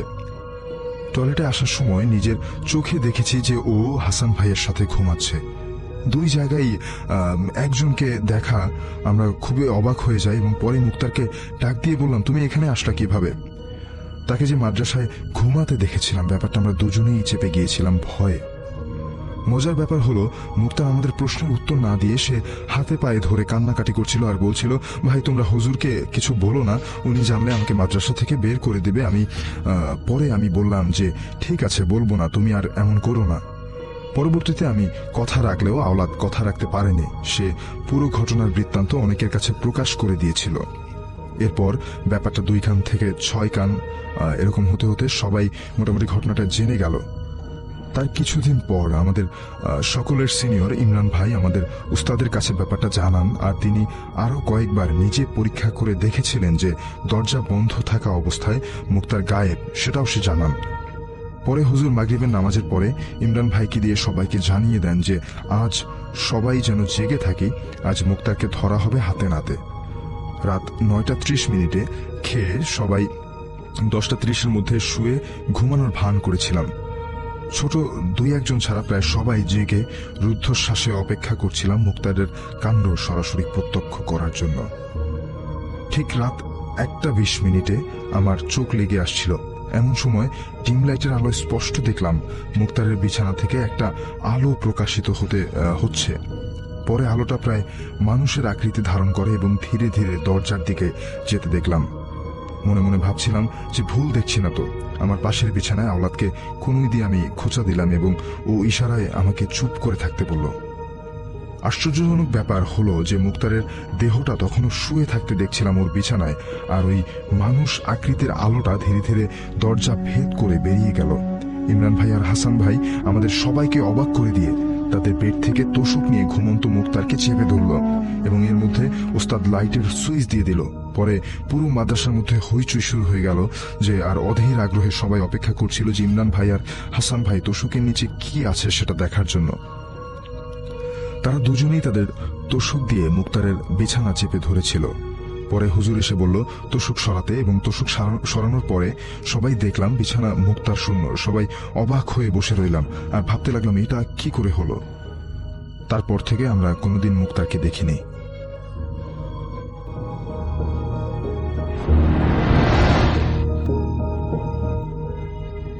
যে আমি যে ঘটনাটি শেয়ার করব, ঘটনাটা তেজগাঁওয়ের বর্তমান হাতিরঝিল সংলগ্ন একটি এলাকার। ঘটনাটি এক আপুর সাথে ঘটে। সঙ্গত কারণে ওনার নামটা আমি প্রকাশ করছি না, তবে বোঝার সুবিধার্থে ওনার নাম কান্তা ধরে নেই। ঘটনাটা ঘটে কান্তাপু যখন ক্লাস 5-এর ছাত্রী তখন। এটার সূত্রপাত ঘটে কান্তাপুদের এলাকায় একটা বট গাছ আছে, মূলত ওইখান থেকেই। সেখানে উনি প্রায় খেলতে যেতেন। কান্তাপু আসলে এমন একটা মেয়ে যিনি এক কথায় বলতে গেলে ডান পিটে স্বভাবের।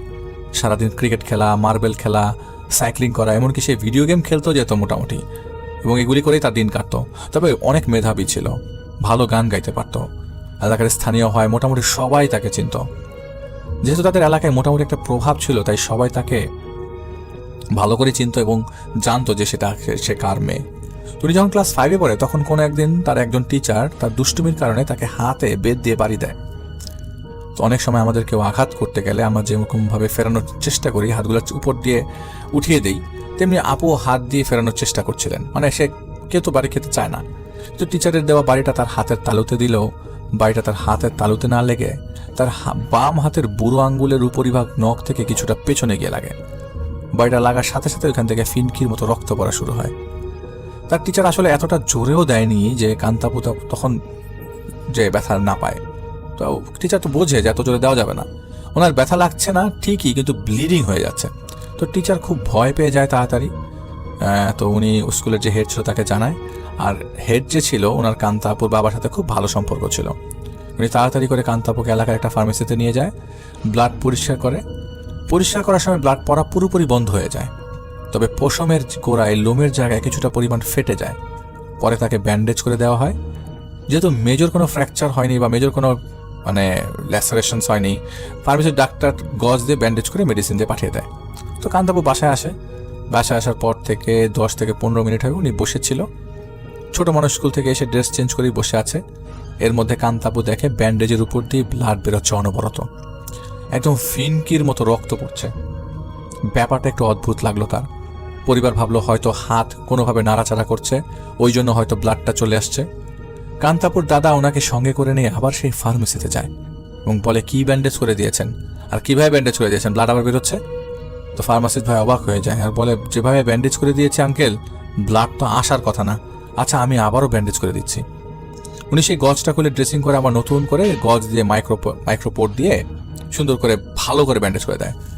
হাতটা গলার সাথে ভেঙে এমনভাবে ঝুলিয়ে দেয় যাতে কোনোভাবে প্রবলেম না হয় আর কি, নিচের দিকে না যায় বা ব্লাড গড়িয়ে না আসে, ব্লিডিং যাতে না হয় ব্যবস্থা করে দেয়।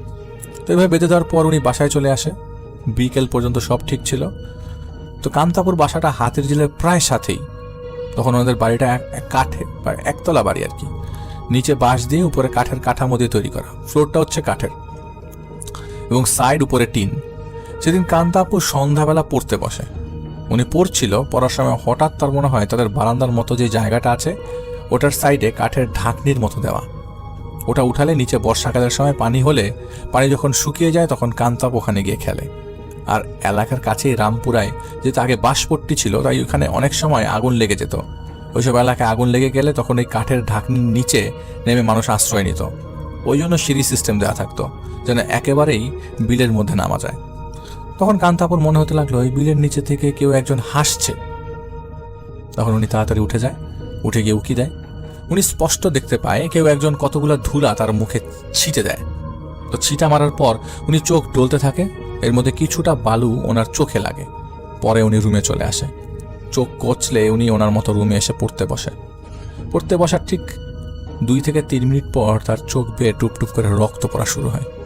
আর হাতের যে জায়গাটা ব্যান্ডেজ করা ঠিক ওই জায়গা দিয়ে ও ফিনকির মতো রক্ত বেরোচ্ছে। সাধারণত আমরা যখন স্যালাইন বা ইনজেকশনের মধ্যে পানি নিয়ে যেভাবে পাম্প করার পর ফ্লোয়িংটা হয় ঠিক সেভাবে ব্লাড বের হচ্ছে। তো রক্ত ওনার বই ভিজে গেছে। ওনার আম্মাকে উনি তাড়াতাড়ি ডাকে, বলে দেখো আমার চোখ দিয়ে ব্লাড আসছে। তো রক্ত আসছে, ভয় পাওয়ার কথা, ওনারা বেশ ভয় পেয়ে যায়। পরে ওনার আম্মা ওনাকে এসে বলছে দেখি দেখি মা কি হয়েছে, আর জিজ্ঞেস করে তুমি কি কোনো ব্যথা পেয়েছো? পরে উনি বলে যে না, কোনো ব্যথা পায়নি। তবে উনি আর বলে না যে ওনাকে কেউ ধুলা ছিটা দিয়েছে বা ধুলাটা ওনার চোখে এসে যায়, এগুলি উনি কিছু বলে না। উনি বলে আমি কিছুই জানি না, আমি পড়তে বসেছি, পড়তে বসার পর আমার চোখ দিয়ে এরকম রক্ত বেরোচ্ছে। তো ওনার বাবা মা ওনাকে নিয়ে টেনশনে পড়ে যায়। আবার সেই ফার্মেসিতে যায় ওনার বাবা আর দাদা। পরে ফার্মাসিস্ট বলে যে ভাই, আমি যেভাবে ব্যান্ডেজ করে দিয়েছি এটা যদি হাতের শিরাও কেটে যায় তারপরে ব্লাড বের হওয়ার কথা না। আর যেহেতু ওর শিরা কাটে নাই, জাস্ট উপরের আঙ্গুলের চামড়াটা ফেটে গেছে, এইভাবে তো এত ব্লাড আসার কথা না। চোখ দিয়ে ব্লাড আসতে সেটা তো অসম্ভব ব্যাপার। তাছাড়া এখনকার সময় মানুষ অনেক ব্যস্ত, কেউ কারো বিপদে যায় না। কিন্তু সেই সময় ছোটখাটো বিষয় হলে এলাকার মানুষ ঠিকই জমে যেত। তাদের বেলা তো সেম ঘটনা ঘটে, এলাকার মানুষ জমে গেছে, সবাই ঘিরে ধরেছে কি হয়েছে জানার জন্য। পরে ওনার বাবা মা পরদিন সকালবেলা ওনাকে একজন ডাক্তারের কাছে নিয়ে যায়। ডাক্তারের কাছে যাওয়ার পর ডাক্তার বিভিন্ন রকমের টেস্ট দেয়, কারণ মাঝে মধ্যে দেখা যায় যে ক্লটিং এজেন্টের কোনো প্রবলেম হলে, শরীরে রক্তের কোনো প্রবলেম হলে এরকম হতে পারে, ক্লট হচ্ছে না, ব্লাড ক্লট হচ্ছে না। ব্লাড ক্লট হওয়াটাও কিন্তু একটা ইম্পর্ট্যান্ট একটা ফ্যাক্টর। আমাদের রক্তের যে গ্রুপ আছে সের মধ্যে যে ব্লাড ক্লট না হলে ব্লিডিং হতে পারে, এটা একটা ফ্যাক্টর। তো রক্তের কোনো প্রবলেম আছে কিনা, তো দেখে কোনো কিছুই না, কোনো প্রবলেম ধরা পড়ে না। ডাক্তার বলে যে এটা ঠিক হয়ে যাবে, আপনার টেনশন করেন না। পরে ওনারা খুশি মনে বাসায় চলে আসে। এরপর মোটামুটি একদিন সে ভালো থাকে। একদিন ভালো থাকার পর কান্তাপুর এমন একটা সমস্যা ক্রিয়েট হয়, ওনার শরীর থেকে প্রত্যেক দিনই কোনো না কোনোভাবে ব্লিডিং হতো। এমন সময় উনি বসে আছে, ওনার হাত নিচু করে সেই সময় হাতের 5টা আঙ্গুল থেকে টুপটুপ করে রক্ত বের হতো। চোখ থেকে রক্ত পড়ছে, পায়ের নখ থেকে রক্ত পড়ছে, এমনকি মাঝে মাঝে দেখা যেত ওনার নাক থেকেও টুপটুপ করে রক্ত পড়ছে। এইটা একটু অদ্ভুত লাগে সবার কাছে যে এটা কেমন সমস্যা, সব দিক দিয়ে রক্ত আসছে, হাতে ব্লাড আসছে মানলাম, হাতে না হয় ব্যথা পেয়েছে, কিন্তু বাকি অঙ্গগুলোর তো কোনো স্পট নাই, দাগ নাই, ওগুলো থেকে কিভাবে ব্লিডিং হয়? এটা একটা অদ্ভুত ব্যাপার। তো ওনারা প্রথমে একটা মেডিকেল কোনো সমস্যা, বিভিন্ন ডাক্তার দেখানো শুরু হয়ে গেল। ঢাকা মেডিকেল, পিজি হাসপাতাল, বারডেম তখনকার সময় ফেমাস ছিল, আবার ল্যাব এইড। মোটামুটি ঢাকা সিটির যতগুলো ফেমাস হাসপাতাল ছিল সবগুলো হাসপাতাল বাদ দেওয়া হয়নি ডাক্তার দেখাতে। ওনারা ছোট বড় শুরু করে ফার্মেসির ডাক্তার পর্যন্ত দেখিয়েছেন। একটা সময় পিজির একজন ডক্টর বলেন যে সেটা হচ্ছে এমন একটা রোগ আছে চোখের, চোখ দিয়ে যেটা ব্লাড বের হয়, এটা খুব রেয়ার একটা সমস্যা। ওনার ফ্যামিলি ভাবে কি এমন রোগ হলো। তো প্রথমে ডাক্তারকে চোখের সমস্যার কথা বলা হয়েছিল, কিন্তু পরবর্তীতে তারা অনেকগুলো টেস্ট করে, এক এক দিন এক এক রকম টেস্ট, এই টেস্ট সেই টেস্ট, এমনকি ওনার কানের পেছন থেকেও ব্লাড নিয়ে ব্লাড টেস্ট করা হয়েছে। যেহেতু উনি খুব ছোট মানুষ ছিলেন, ওনার উপর এত ধকল যাচ্ছে, উনি আস্তে আস্তে শুকিয়ে যাচ্ছিলেন, কেমন যেন রোগা হয়ে গিয়েছে। একটা মানুষের শরীর কত ব্লাড থাকবে? ডাক্তারের কাছে যায় এবং ওনার বাবা মা ডাক্তারকে দেখায়, কিন্তু কোনো সুরাহা হচ্ছিল না। একটা সময় ডাক্তার বলে যে মানলাম চোখের সমস্যা হতে পারে, কিন্তু স্কিন দিয়ে হুটহাট করে ব্লাড চলে আসছে, এটা কি কোনো স্কিন রোগের লক্ষণ, মানে স্কিনের রোগের লক্ষণ কিনা? এটা দেখার জন্য ওনার শরীরে বিভিন্ন অংশ থেকে স্কিন থেকে ব্লাড স্যাম্পল নেয়। সর্বশেষ তারা ডক্টর আশিস কুমার চক্রবর্তীর কাছে আয়েশা মেমোরিয়াল হসপিটালে, যেটা মহাখালীতে, ওনাকে দেখায়। উনি কিছু ব্লাডের স্যাম্পল নিয়ে যান টেস্ট করার জন্য এবং দেশের বাইরে থেকে টেস্ট করিয়ে নিয়ে আসেন, কিন্তু মেডিকেলি কোনো সমস্যা ধরা পড়েনি। এমনকি পিজিতেও যে চেষ্টা করানো হয়েছে সেটাতেও কোনো সমস্যা ধরা পড়েনি। প্রত্যেকটা রিপোর্ট ফ্রেশ, তার কোনো সমস্যা নেই। এভাবে স্কিন থেকে তার ব্লাড যেত, কোনো না কোনো অংশ দিয়ে ফ্লুয়েন্টলি ব্লাড যেত, মানে একদম ওভারফ্লো করতো। তার মা বাবা কি করবে, দোয়া দুরুদ পরে তাকে ফু দিত, কান্না করতো মেয়ের জন্য। খাবার দাবার যতটুকু পায় তারা চেষ্টা করতো খাওয়ানোর জন্য, যেহেতু সে পড়াশোনা করছে। কিন্তু এইভাবে আর কতদিন? একটা সময় তো উনি দুর্বল হয়ে যায়। দুর্বল হয়ে যাওয়ার পর ওনাদের নিজেদের সেই যে কাঠের বাসা ছিল, ওনার আম্মা সেই বাসায় না থাকার সিদ্ধান্ত নেয় এবং এই এলাকাতেই অন্য একটা জায়গায় একটা বিল্ডিংয়ে বাসা ছিল পরিচিত, সেখানে সাবলেট হিসেবে বাসা নেয়। ওখানে ওনারা গিয়ে রাতে জাস্ট থাকতো। আর যেহেতু কাঠের বাসাটা ওনার দাদার ছিল, সারাদিন সেই বাসায় থাকতো, রাতে গিয়ে সেখানে ঘুমাতো। এর মধ্যেই হঠাৎ কান্তাপুর স্কিন থেকে ব্লাড আসা বন্ধ হয়ে যায়, তবে ওনার মুখ দিয়ে ব্লাড আসা শুরু হয়। তখন ওরা বমি বমি ভাব হতো, বমি করতে গেলেই বমি দিয়ে রক্ত আসতো। সেই সাথে ছোট ছোট মাংসের টুকরোর মতো বের হয়ে আসতো। তো মাংসের টুকরোগুলো ছিল খুবই ছোট, তবে আমরা যখন কোনো মাংসকে থেতলিয়ে ছোট ছোট টুকরো করে রাখি, সেগুলো ছিল ঠিক তেমন থেতলানো। এইভাবেই বমির সাথে ব্লাড এবং মাংসের টুকরাগুলো বের হয়ে আসতো। একটা সময় সবাই মনে করে ও হয়তো আর বাঁচবে না, ওর কোনো কিছুতে যেহেতু কোনো ইমপ্রুভ হচ্ছে না, আর ডাক্তাররা যেহেতু ওর সমস্যা ধরতে পারছে না, ওনার বাঁচার আশা প্রায় ছেড়ে দিয়েছিল সবাই। সময় ঘুরিয়ে ধীরে ধীরে বমির মাত্রাটা বাড়তে থাকে। একটা সময় তার এমন হয় প্রতিদিনই 1/2 লিটার, কখনো কখনো 1 লিটারের কাছাকাছি মতো ব্লাড চলে যায়। একদিন রাতের কথা, সাবলেট বাসায় কান্তাপু আর ওনার মা শুয়ে আছে। গরমের দিন, বাইরের প্রচুর গরম, লোডশেডিং যাচ্ছে তাই অবস্থা। তাই ওনার মা দরজাটা না লাগিয়েই খুলিয়ে রেখে ঘুমিয়ে পড়ে, যাতে বাইরে থেকে বাতাস আসে। ওনারা ফ্লোরিং করে ঘুমাতো। এর মধ্যে রাতের একটা সময়, সম্ভবত ওনার তখন মধ্যরাত, কান্তাপুর আম্মার ওয়াশরুমে যাওয়ার প্রয়োজন হয়। উনি রুম থেকে বেরোলো, সোজা গিয়ে হাতের বাম দিকে ওয়াশরুম, আর একদম সোজা হচ্ছে উপরে ওঠার সিঁড়ি, আর ওনার হাতের ডান পাশে কিচেন। কান্তাপুর আম্মা উঠে যখন ওয়াশরুমে যাওয়ার সময় দেখে সেখানে কিছুই নেই, কিন্তু ওয়াশরুম থেকে বের হওয়ার সময় হাতের বাম পাশে দেখে 3 তলা ওঠার সিঁড়িটাতে কুকুর টায়ার্ড হয়ে গেলে যেমন নিঃশ্বাসের শব্দ হা হা হা করে নিতে থাকে, ঠিক তেমন একটা শব্দ পায়। এমন একটা শব্দ পাওয়ার পরে উনি একটু উকি দেয়, দেখে 3 তলা থেকে একটা কুকুর, বড় একটা কুকুর, পুরোটা লোমে ভরা, অনেকটা জার্মান শেপার্ড, যে কুকুরগুলো হয় অনেক বড় বড়, লোম থাকে ঠিক তেমন একটা কুকুর, সিঁড়ি দিয়ে হাঁপাতে হাঁপাতে উপরে উঠে আসছে। কুকুরটার সাইজ এতটাই বড় ছিল যে দেখতে সিংহের মতো লাগছিল। গা ভর্তি বড় বড় পশম, পুরো পশম ঢাকা, ইভেন চোখগুলো পশমগুলো দেখতে সোনালি রঙের ছিল।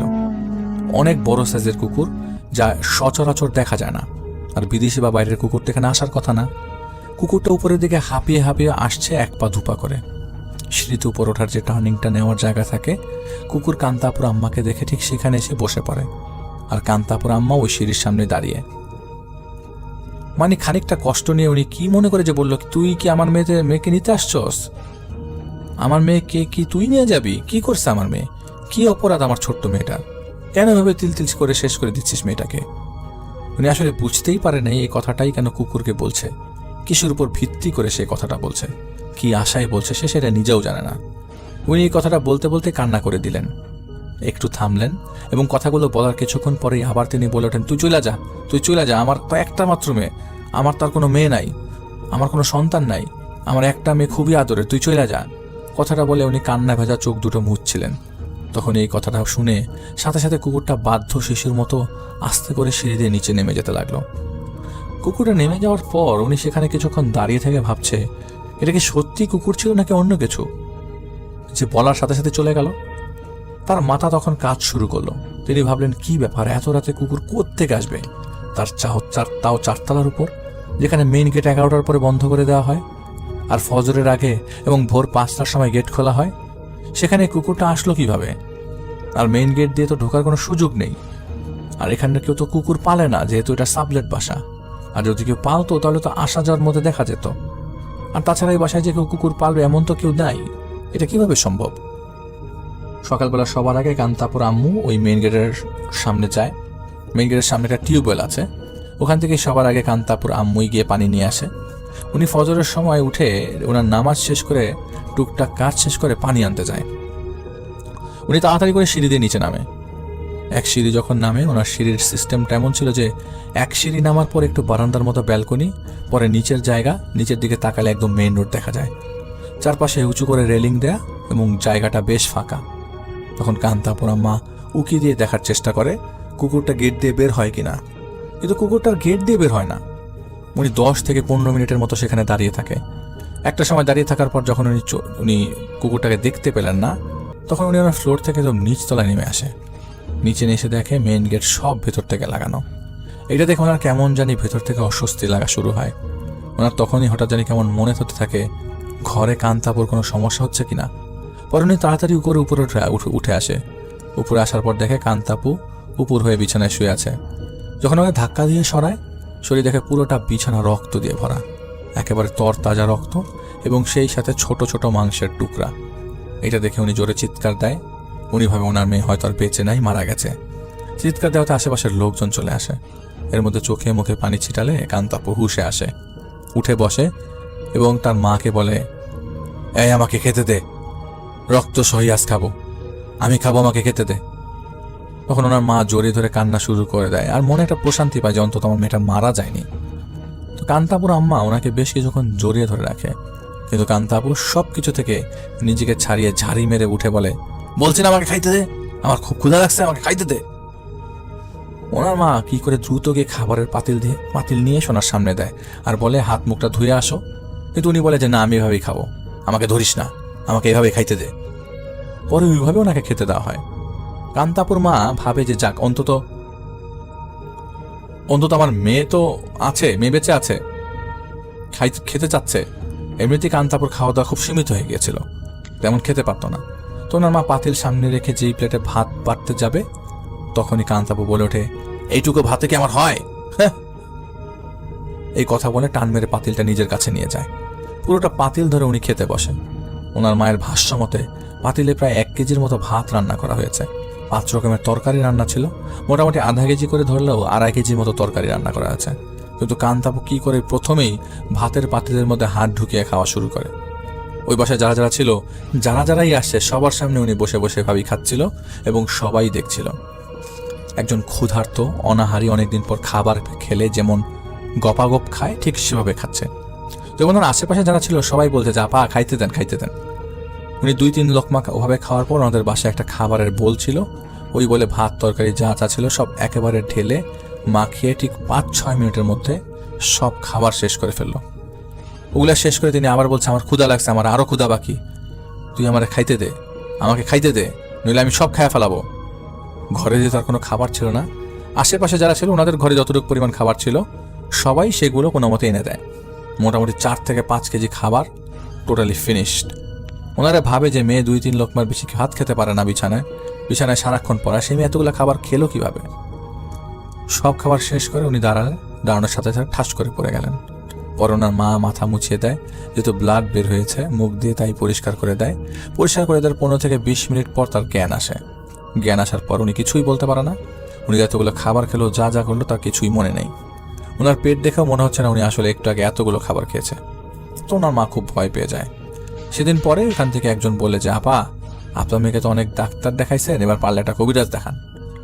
আর ওর যে সমস্যা দেখলাম তাতে বোঝা যাচ্ছে ওর অন্য কোনো সমস্যা আছে, ভালো হয় আপনার একটা কবিরাজ দেখান, দেখেন কোনো কবিরাজ পান কিনা।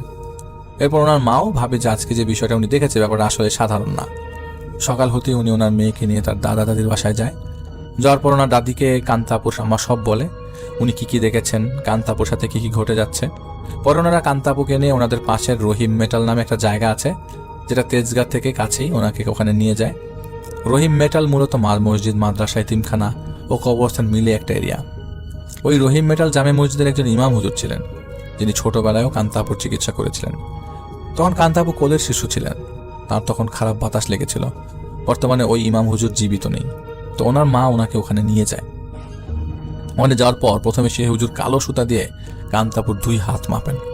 তারপর বলেন যে এই মেয়ের উপর তো আছর আছে, এই মেয়ে তো অনেক দুষ্টু বদমেজাজি। পরে ওনার আম্মা বলে যে হ্যাঁ আমার মেয়ে একটু দুষ্ট, কিন্তু ওর কি হয়েছে আপনি একটু দেখেন, আমার মেয়েটা অনেকদিন যাবত এরকম সমস্যা। তো হুজুর বলে যেটা ধরেছে সেটা খুবই একটা জিন্নাত, তবে মা ওরে ছাড়াইতে পারবো না, তবে আমি যতদূর সম্ভব চেষ্টা করতে পারবো যাতে ওর থেকে কিছুটা দূরে থাকে, তবে তোমার ভালো কাউরে দেখাও। পরে উনি কিছু দোয়া দুরুদ পড়ে দেয়, তদবির করে দেয়। পরে ওনার আম্মা জিজ্ঞেস করে কিভাবে কি হলো। হুজুর বলে এই মেয়ে তো অনেক দুষ্টামির ছলে ও কোনো একটা সময় খবিস জিন্নাতের ভোগ খেয়ে ফেলে, কোথাও হয়তো এই জিন্নাতকে ভোগ দেওয়া হয়েছে, সেই জিন্নাতের খাবার খেয়ে ফেলেছে। ও তো খুব দুষ্ট স্বভাবের, একটা ভোগ দেওয়া হচ্ছে সেই জিন্নাতের খাবার খেয়ে ফেলে তো ঝামেলা। আর সাথে সাথেই একটা না 2-3টা জিন আসরও আছে, খুব ভালো গান গাইতে পারে, যেখানে সেখানে সন্ধ্যাবেলায় গান গাইতো।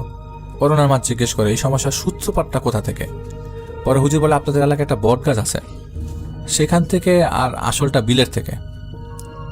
আসলে আমি যেহেতু তেজগাঁয়ের মেয়ে, আমিও জানি এলাকায় অনেক পুরাতন অনেক বট গাছ আছে। ওই বট গাছটা অনেক খারাপ, ওখানে প্রত্যেক বছর, এখন কন্টিনিউয়াসলি হয় না, তবে আমি যখন ছোট ছিলাম প্রায় প্রত্যেক বছর কেউ না কোনো না কোনো কারণে ওই বট গাছটায় গলায় ফাঁস দিয়ে আত্মহত্যা করতো। সেই বট গাছটা আমাদের এলাকায় একেবারে মাঝখানে। তেজগাঁয় গেলে গাছটি এখনো দেখা যাবে, ওই গাছটা এখনো আছে। তেজগাঁয়ে যারা থাকে তারা জানে ওই গাছটায় কত মানুষ গলায় দড়ি দিয়ে আত্মহত্যা করেছে। একটা সময় বট গাছটা নিয়ে অনেক ঘটনা শুনতাম, সেগুলো এখনো প্রচলিত আছে। তো ওই গাছটার ওইখানে নাকি একটা কূপের মতো ছিল, আশেপাশের মানুষ নাকি ওখান থেকে পানি সংগ্রহ করতো। কিন্তু ভর দুপুর বা ভর সন্ধ্যায় কেউ নাকি পানি আনতে গেলে চুলের মতো কিছু একটা পায়ের মধ্যে পেঁচিয়ে ধরতো। একদিন নাকি কোনো এক মহিলা পানি আনতে গেলে তার পায়ে চুলের মতো কিছু একটা পেঁচিয়ে যায় এবং কোনোভাবেই সেটা সারানো যায়নি। 7 দিন মহিলা এভাবে থাকার পর একদিন রাতে তাকে ওই কূপে কেউ টেনে নিয়ে যায়। এরপর বট গাছের ওই অংশটা মাটি দিয়ে ভরাট করে দেয়। কান্তাবু ওখানে গিয়ে প্রায়ই গান গাইতো এবং একটা জিন তাকে পছন্দ করে ফেলে, ওকে ওই আছর করে। পরে হুজুর কিছু তেল পরে দেয়, সুতা বেঁধে দেয়, 2টা তাবিজ দেয়। পরে ওগুলা নিয়ে ওনার আম্মা চলে আসে। আর টেনশনে পরে কোথা থেকে কি হয়ে গেল, আমার মেয়ের চঞ্চলতা আজ ওর বিপদের কারণ হয়ে গেছে। এসব জিনিস তার মেয়ের উপরে আছর করলো, সেটাও তার একমাত্র মেয়ে। হুজুরের দেওয়া জিনিসপত্র ওনারা ব্যবহার করতে শুরু করে। ওনাদের সমস্যাটা পুরোপুরি না গেলেও আংশিক কমে যায়। যেমন আগে প্রতিদিনই ব্লিডিং হতো, এখন 1 দিন কি 2 দিন পর পর বমি হয় এবং কোনো না কোনোভাবে ব্লিডিংটা হয়। ব্লিডিংটা তার হতেই হবে, সেটা 1 দিন হোক বা 2 দিন পরে। এরকম ব্লিডিং হতে হতে ওনার মা একদিন সিদ্ধান্ত নেয় যে ওনার গ্রামের বাড়িতে চলে যাবে। পরে তারা গ্রামে যায়। পরে ওখানে তার নানুর বাড়িতে তার মায়ের একজন পরিচিত ভাই ছিলেন, যিনি তো মূলত জিন দ্বারা এসব কাজ করেন। ওনার নাম হোসেন। ওনাকে পরে খবর দেওয়া হয় এবং উনি বাসায় আসেন। আসার পর উনি আসন বসান। আসনে বসার পর ঘরটা অন্ধকার করে দেওয়া হয়। সবাই যে সেই ঘরে বসার পর সকলে দোয়া দুরুদ পড়তে থাকে। একটা সময় তাদের চালের উপর থেকে বিকট একটা শব্দ হয়। শব্দ হওয়ার পর যিনি তদবির করেন, ওনার কণ্ঠটা চেঞ্জ হয়ে যায়। চেঞ্জ বলতে অনেকটা চেঞ্জ হয়ে যায়, যা বলার মতো ছিল না। খুবই গম্ভীর একটা ভয়েস হয়ে যায়। সে সবাইকে একটা সালাম দেয়। তো কান্তাপুর আম্মাকে আগেই হোসেন হুজুর বলে দেন যে ওনার সাথে জিন যখন আসবে তখন কিছু প্রশ্ন করতে পারে, আপনি উত্তর দিবেন। পরে কান্তাপুর মা ওই ভয়েস শোনার পর বলে যে হুজুর দেখেন, আমার মেয়েটার এরকম সমস্যা, মেয়েটাকে বাঁচাতে পারছি না। আমার মেয়েটার সাথে এভাবে চলতে থাকলে তো আমার মেয়েটা মরে যাবে, ওর জীবনটা শেষ হয়ে যাচ্ছে। আমার তো একটাই মেয়ে, আপনি যদি পারেন আমাদেরকে একটু সাহায্য করেন। তো ওনার খুব রিকোয়েস্ট করার পর সেই জিনটা হোসেন হুজুরের ভেতর থেকে বলে, আচ্ছা ঠিক আছে, আমি দেখছি। আল্লাহর উপর ভরসা রাখেন, উনি বিপদ থেকে উদ্ধার করার মালিক, আমরা কেউ না। সমস্যা যখন হয়েছে ইনশাল্লাহ সমাধানও বের হবে। তাছাড়া মেয়েটা যেহেতু ছোট মানুষ, অনেক কষ্ট করছে, আমি বিষয়টা দেখব। পরে আরও কয়েকজনের কিছু প্রশ্নের উত্তর দিয়ে কিছু মিষ্টি রেখে সেই জিনটা চলে যায়। আসন শেষ হওয়ার পর যিনি কাজগুলো করেন, কান্তাপু তাকে হোসেন মামাই বলে ডাকে। তো হোসেন মামা বলেন যে সেই জিনটা কি বলে গেছে আপনাদের কাছে। পরে কান্তাপুর আম্মু সেই জিনটা যা যা বলে গেছে উনি সেই হোসেন মামাকে জানান। পরে উনি বলেন, আচ্ছা ঠিক আছে আপা, আজকে আমি রাতে দেখব, আর ওনারা কি বলেন আমি রাতে জানাচ্ছি। এরপর থেকে হোসেন মামা কান্তাপুর রুকায়া করা শুরু করেন। রুকায়া করানোর পর একদিন সন্ধ্যাবেলা কান্তাপুকে নিয়ে হোসেন মামা একটা কবরস্থানে যান। মূলত ওনার নানা বাড়ির ওখানেই কবরস্থান। ওখানে যাওয়ার পর উনি নির্দিষ্ট একটা জায়গা দেখিয়ে বলেন, এখানে তুমি দাঁড়াও, এখানে দাঁড়ানোর কিছুক্ষণ তোমার হাতে কেউ একজন এসে কিছু একটা দিয়ে যাবে, তো দেওয়ার সময় তুমি কিন্তু ভয় পেও না। তো যখনই সেই জিনিসটা তোমার হাতে দিয়ে যাবে তখনই ওইটার সাথে সাথে খেয়ে ফেলবা, আর সেই জিনিসটা খাওয়ার পর তুমি সাথে সাথে ঘুরে তোমার বাসার দিকে চলে আসবা, পিছে তাকাবা না, তুমি হাঁটা শুরু করবা। পরে হোসেন মামা যেই কথা বলে দিয়েছে কান্তাপুকে, কান্তাপু সেভাবেই সেখানে দাঁড়িয়েছিল। এরই মধ্যে হোসেন মামা আপুকে ওখানে দাঁড় করে দিয়ে কবরস্থান থেকে অনেকটা দূরে চলে আসে। হোসেন মামা, কান্তাপুর মা আর গ্রামের 2-3 জন ছিল, তারা অনেকটা দূরে দাঁড়িয়ে থাকে আর কান্তাপুকে কবরস্থানের সামনেই রেখে চলে আসে। পরে কান্তাপুকে দাঁড়িয়ে থাকার এক পর্যায়ে খুব মিষ্টি একটা ঘ্রাণ পায়। এর মধ্যে কান্তাপুকে চোখ বন্ধ করে রাখতে বলা হয়েছিল, তো উনি চোখ বন্ধ করে রাখেন, টোটালি বন্ধ। কিছুক্ষণ পর তিনি বুঝতে পারেন কেউ একজন তার হাতে কিছু একটা দিয়েছে। কান্তাপুর তখন এমন মনে হচ্ছিল যে তার হাতে যে জিনিসটা আছে এটা যদি সে এখনই না খায় তাহলে সে মরে যাবে। ওনার রূহ ওনাকে এতটাই সায় দিয়েছিল, ওনার মনে হচ্ছিল যে এটা এখনই খেতে হবে। উনি দেরি না করে তৎক্ষণাৎ সেটা খেয়ে ফেলে। সেই জিনিসটা খাওয়ার পর ওনার কাছে এতটাই স্বাদ মনে হয়েছে যে ওনার মন ভরে গেছে। উনি অনেক ধরনের খাবার খেয়েছে, দেশীয় খাবার, বাইরের খাবার, সব ধরনের খাবার খেয়েছে, কিন্তু ওইটার যে টেস্ট, যেই ফ্লেভার, সেটা এখনও সে কোথাও পায়নি। তো তো পরে উনি জিনিসটা খায় এবং খাওয়ার পরে ব্যাক করে বাড়ির দিকে চলে আসে সবার সাথে। বাসায় আসার পর থেকে ওনার শরীরটা ফ্রেশ লাগছিল, মনে হচ্ছে যে ওনার উপর থেকে কিছু একটা নেমে গেছে। আলহামদুলিল্লাহ এতগুলো সময় পর উনি অনেকটা ফ্রেশ ফিল করে, ভালো ফিল করে। পরে হোসেন মামা কিছু নিয়ম দেয়, কিছু জিনিসপত্র দিয়ে দেয়, ওকে একটা তাবিজ দেয় ওনার সাথে রাখার জন্য, আর বলে দেয় সন্ধ্যার পর এবং ফজরের নামাজের আগ মুহূর্তে যেন বাসা থেকে বের না হয়, তো পরিত্যক্ত এলাকায় যেন না যায়, পারফিউম বা সুগন্ধি যেন ব্যবহার না করে। নিয়ম করে চলার পর ওনার ব্লাডের যে সমস্যাটা ছিল, ব্লাড বেরোতো, সেটা আর হচ্ছিল না, উনি পুরোপুরি সুস্থ হয়ে যান। এভাবেই কান্তাপুর জীবন চলতে থাকে। তিনি আবার আগের মতো ঠিক হয়ে ওঠেন। এই ঘটনার 6 থেকে 7 বছর পর উনি নানার বাড়িতে বেড়াতে যায়। সম্ভবত উনি ভ্যাকেশন কাটানোর জন্য ওনার নানার বাড়িতে যায়। যাওয়ার পরে ওনার নানার বাড়িতে যে কবরস্থান, ওটার পেছনে কিছু আম গাছ, জাম গাছ, পেয়ারা বাগান ছিল, যেগুলোর মালিকানা নাই। ওই কবরস্থানের আশেপাশে এরকম অনেকগুলো গাছই ছিল। যেহেতু গরমের সময় ছিল, তখন গাছে অনেক জাম ধরেছিল। তো কান্তাপু মোটামুটি অনেক বড়, যেহেতু 4-5 বছর পরের কথা, তখন আপু ক্লাস 8-9 ছাত্রী। আগের সমস্যার জন্য ওনার প্রায় 2 বছর গ্যাপ যায়। উনি বেড়াতে যাওয়ার পর দুপুরে 11টা কি 12টার দিকে উনি আর ওনার এক মামাতো ভাইকে নিয়ে সেই কবরস্থানের দিকে জাম পাড়তে যায়। যেহেতু খুব ডান পিঠে ছিল, স্বভাবটা কিছুটা রয়ে গেছে। উনি যে ক্লাস 9-এ পরে এটা বড় হচ্ছে, এটা ভাবটা ওনার মধ্যে তখন আসেনি। বাচ্চা সুলভ আচরণ করার মতো ছিল অবস্থা তার। উনি আগে যেমন মার্বেল খেলা, ক্রিকেট খেলা, সাইক্লিং করা, এগুলা নিয়ে থাকতো, তখনও সেগুলো নিয়েই চিন্তা করতেন বা পড়েছিলেন। পরে সেই জাম গাছের উপরে উঠে এবং উঠার পরে দেখেন বিশ্রী একটা মহিলা, উঠার পরপরই দেখেন পাগল কিসেমের গাছের নিচে দাঁড়িয়ে আছে। সতর্কতার কণ্ঠে সেই মহিলা বলে, এই কিরে, জাম খাইস না, সেগুলা তো রক্ত, আবার পড়বো, আবার তোর শরীর থেকে রক্ত যাবো, খাইস না, ওগুলা মায়া। পরে মহিলা আবার বলে, আমাকে 2টা দে তো, খায় দেখি কেমন স্বাদ, রক্তের স্বাদ পাই কিনা। দে না 2টা দে, ওই সেরি আমারও 2টা দে। উনি কি করে অনেক দুষ্ট ছিল। উনি জাম না দিয়ে গাছের থেকে একটা ছোট ডালনার দিকে ছুঁড়ে মারার পরেই মহিলাটা বলে, খাইবো, তরেই খাইবো। এই কথাটা ওই মহিলা বলতে বলতেই উনি ধপাস করে গাছের ডাল ভেঙে নিচে পড়ে যায়। ওনার মামাতো ভাই সেখানে দাঁড়ানো ছিল। গাছ থেকে পর উনি আশেপাশে তাকিয়ে বলে, ওই মহিলাটা কই? তো উনি বলার পরপরই তো আমি গাছ থেকে পড়লাম, এটা কেন হইল? তো উনি পড়ার সাথে সাথে ব্যথা পেয়েছে, কিন্তু উঠে তাকাতেই দেখে মহিলাটা ওখানে নাই। উনি ওনার মামাতো ভাইকে বলে, এইখানে যে মহিলাটা ছিল, ওই মহিলাটা কই গেল? ওই পাগলটা কই গেল? ওনার মামাতো ভাই বলে, আপু তুমি কি বলো? কিসের পাগল? কোন পাগলের কথা বলছো? এই জায়গায় তো তুমি আর আমি ছাড়া কোনো পাগল নাই। পরে উনি বলে, আরে এখানেই তো ছিল, এই মাত্রই তো আমি ঢিল মারলাম। পরে ওনার মামাতো ভাই বলে, তুমি তো আমাকেই ঢিল মারলা, কিন্তু ঢিলটা আমার গায়ে না পড়ে ওই ফাঁকা জায়গাটায় যেয়ে পড়লো। পরে কান্তাপুর বিষয়টা কেমন যেন লাগে। পরে গিয়ে ওনার হাত ছিলে গিয়ে অনেকটা রক্ত বের হয়ে যায়। পরে উনি বাসায় এসে উনি ওনার মাকে বলে যে, আম্মা আমি ব্যথা পেয়েছি, আমাকে অ্যান্টিসেপটিক দাও। পরে ওনার আম্মা স্যাভলন দিয়ে পরিষ্কার করে দেয়। কিন্তু কান্তাপু ওনার সাথে যে ঘটনা ঘটে, ওই ঘটনাটার ফ্যামিলির কাউকে বললো না। কিভাবে ব্যথা পেয়েছে, কি হয়েছে, কিছুই বলেনি। সেদিন বিকালবেলায় ওনারা ঢাকায় আসার উদ্দেশ্যে রওনা দেয়, ঢাকায় চলে আসে। সন্ধ্যার পরে হোসেন মামা গ্রামে আসার পরপর উনি কান্তাপুদের খোঁজ করেন আর বলে, কান্তারা কোথায়? তো কান্তাপুর মামাকেও জিজ্ঞাসা করা হয় যে, কান্তারা কোথায়? পরে মামা বলে যে, আজকে বিকালে চলে গেছে ভাই। কেন, কোনো সমস্যা? তো হোসেন মামা বলে যে, আমি আপনাকে কিছু জিনিস দিচ্ছি, এগুলো নিয়ে আপনি তাড়াতাড়ি ওদের বাসায় যান। তো তখনকার সময় প্রযুক্তি এত উন্নত ছিল না, তাৎক্ষণিকভাবে কোনো কথা বলে সব ঠিক করা যাবে। পরে হোসেন মামা বলে যে, যে দুইটা জিনিস দিচ্ছি, 2টা জিনিস আপনি ওদের বাসায় নিয়ে যাবেন। পরে হোসেন মামা কান্তাপুর মামার কাছে 2টা তাবিজ দেয়। তাবিজ নিয়ে কান্তাপুর মামা সব পরের দিনই তাদের বাসার উদ্দেশ্যে রওনা দেয়। কিন্তু যেদিন তারা গ্রাম থেকে শহরে আসে, ওই দিন কান্তাপুরা তাদের বাসায় না যেয়ে তারা তাদের দাদির বাসায় ওই দিন রাতটা থাকে। তো তারা যেই বাসায় সাবলেট থাকতো, ওই বাসায় তারা আর সেদিন যায় না। ওনাদের বাড়ির বর্ণনা ঠিক এরকম, যেমন একটা বাড়ি, আরেকটা বাড়ির কিছুটা ফাঁকা, তারপর আরেকটা ফাঁকা, আরেকটু ফাঁকা, এরকম ফাঁকা কিছু বাড়ি, খুব বেশি হলে খুব কম ডিস্টেন্স করে আরেকটা বাড়ি করা। টিন শেড বাড়িগুলোতে সবাই একটু চিপাচিপি করেই বাড়ি তুলতো। পরে তারা আগের মতো করে ফ্লোরিং করে নিচে শুয়ে আছে। যেহেতু তারা এখানে পার্মানেন্ট থাকে না, তাই তারা নিচে তোষক বিছিয়ে শুয়েছিল। তো ওনারা আমার রাতে শুয়ে আছে। কাঠের জানালাগুলোতে সিটকিনি টাইপের, যেগুলো থাকে লোহার বা শিকড়ের যে সিটকিনি, সেগুলো।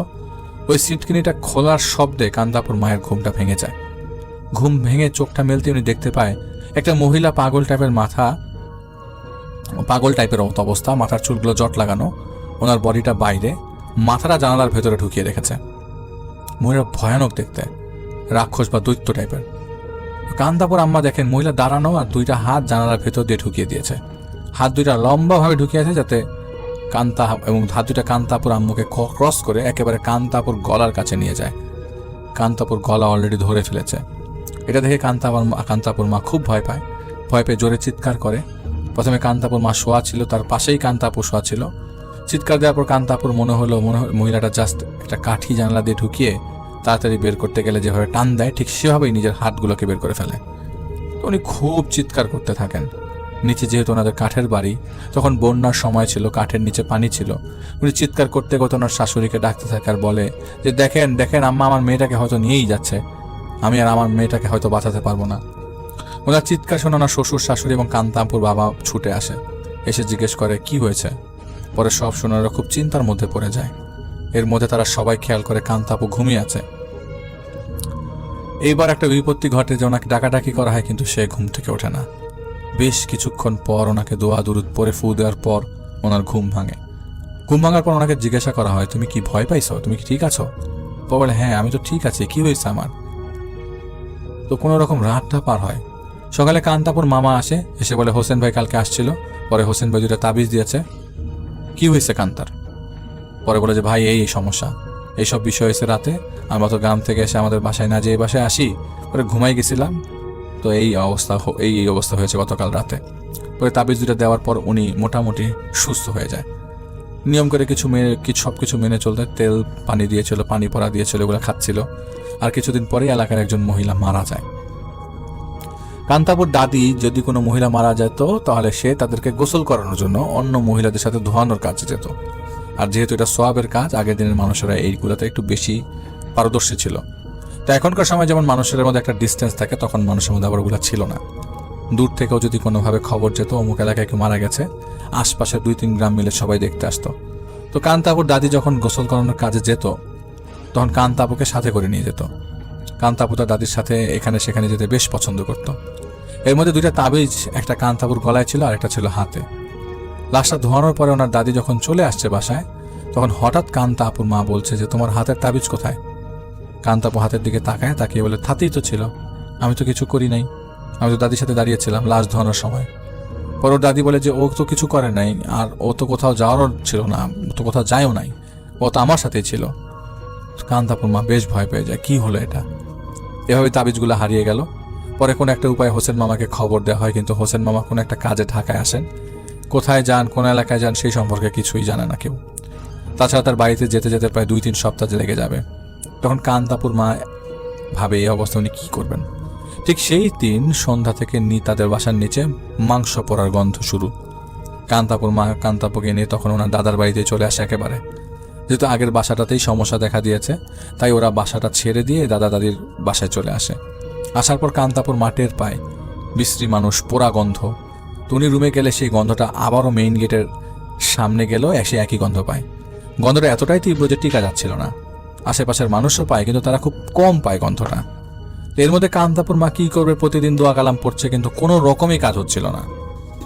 এক পর্যায়ে কান্তাপুর মা বলে ওঠে যে তোমাকে আল্লাহর দোহাই দিলাম, রাসূলের দোহাই দিলাম, হযরত মুহাম্মদ সাল্লাল্লাহু আলাইহি সাল্লামের দোহাই দিলাম, তুমি চলে যাও, আমার মেয়েটার কোনো ক্ষতি করো না।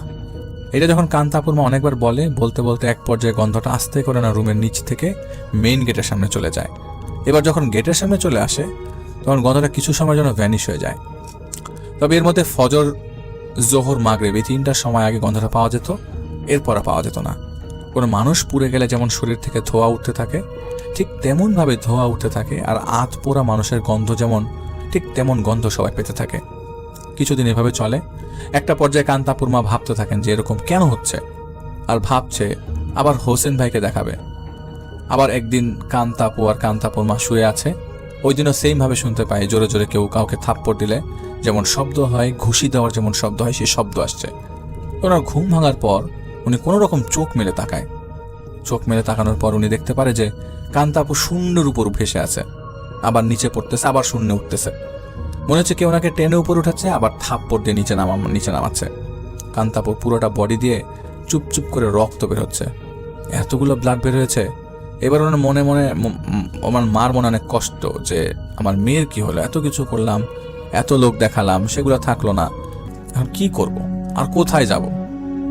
আবার চিন্তা করে হোসেন ভাইকে তো পাওয়া যাচ্ছে না, কিভাবে কি করব আমি, কিভাবে তাকে পাবো। উনি যখন দেখছে যে কান্তাপু উপর উঠছে নিচে নামছে, তাকে মারা হচ্ছে, তখন উনি জড়িয়ে ধরে। পরে কান্তাপুর পুরোটা বডি ছেড়ে দেয় এবং ওনার উপর পড়ে যায়। পরে ওনার দাদি, ওনার ফুপু সবাই আসে, আসার পর ওনাকে পরিষ্কার করে। 4 দিন পর হোসেন মামার সাথে দেখা হয়। তখন অনেক বেশি লোডশেডিং হতো। লোডশেডিং হওয়ার সাথে সাথেই যেখানে অন্ধকার হতো বা কান্তাপু যেখানেই থাকতো, হঠাৎ করে কেউ একজন তার ঘাড়ের মধ্যে তার জামা টেনে নিয়ে একদম ঘরের ভিতরে নিয়ে যেত। ঘরে নিয়ে যাওয়ার সাথে সাথে দরজা অটোমেটিক লক হয়ে যেত। 2-1 মিনিট পর দরজাটা এমনি খুলে যেত, আর সাথে সাথে সবাই দেখতো সে রক্তাক্ত অবস্থায় পড়ে আছে। তারপর থেকে কেউ না কেউ তার সাথে 24 ঘন্টা থাকা শুরু করলো। এই 4 দিনে যে কয়বার কারেন্ট গেছে আর সে কয়বার এমন ঘটনা ঘটেছে সেটা বলার বাইরে। 4 দিন পর যখন হোসেন মামার সাথে যোগাযোগ করা হয়, উনি বলেন যে কোনো না কোনোভাবে ওর কাছ থেকে তাবিজটা ছুটে গেছে, যেহেতু মরা বাড়িতে ওর যাওয়া নিষেধ ছিল। উনি পরে আরও কিছু তদবির দিয়ে দেয়, আমল দেয়। বেশ কিছুদিন ওনাদেরকে গ্রামেই রাখে। তো গ্রামে রেখেই চিকিৎসা করে। তো চিকিৎসা করার এক পর্যায়ে কান্তাপু ধীরে ধীরে সুস্থ হয়ে ওঠে। ওনার আর সমস্যা হয় না। গ্রামে 1 মাসের মতো থাকে। গ্রামে 1 মাস থাকার পর তখন আর কোনো সমস্যা হচ্ছিল না, তারা ঢাকায় চলে আসে। কান্তাপু সুস্থ আছে, ওনার মাঝে মাঝে সমস্যা হয়। সমস্যাটা এমন যে কখন উনি পারফিউম ব্যবহার করেন, তখন উনি বুঝতে পারেন দূর থেকে তাকে কেউ ফলো করছে। সুগন্ধি ব্যবহার করতে পারেন না, তো উনি দূর থেকে ইঙ্গিত পায়। তার কাছে এখন আর কেউ আসে না। আগে মানে যারা আগে আসতো, তিনি নাপাক অবস্থায় থাকলে অথবা মরা বাড়ি বা কোনো অ্যাবান্ডন এরিয়া গেলে দূর থেকে তাকে নজর করার চেষ্টা করে।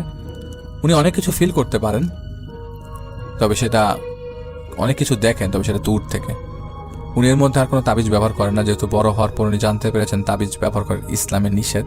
তিনি ব্যবহার করেন না, তিনি চেষ্টা করেন যতটুকু পারেন আমল করার।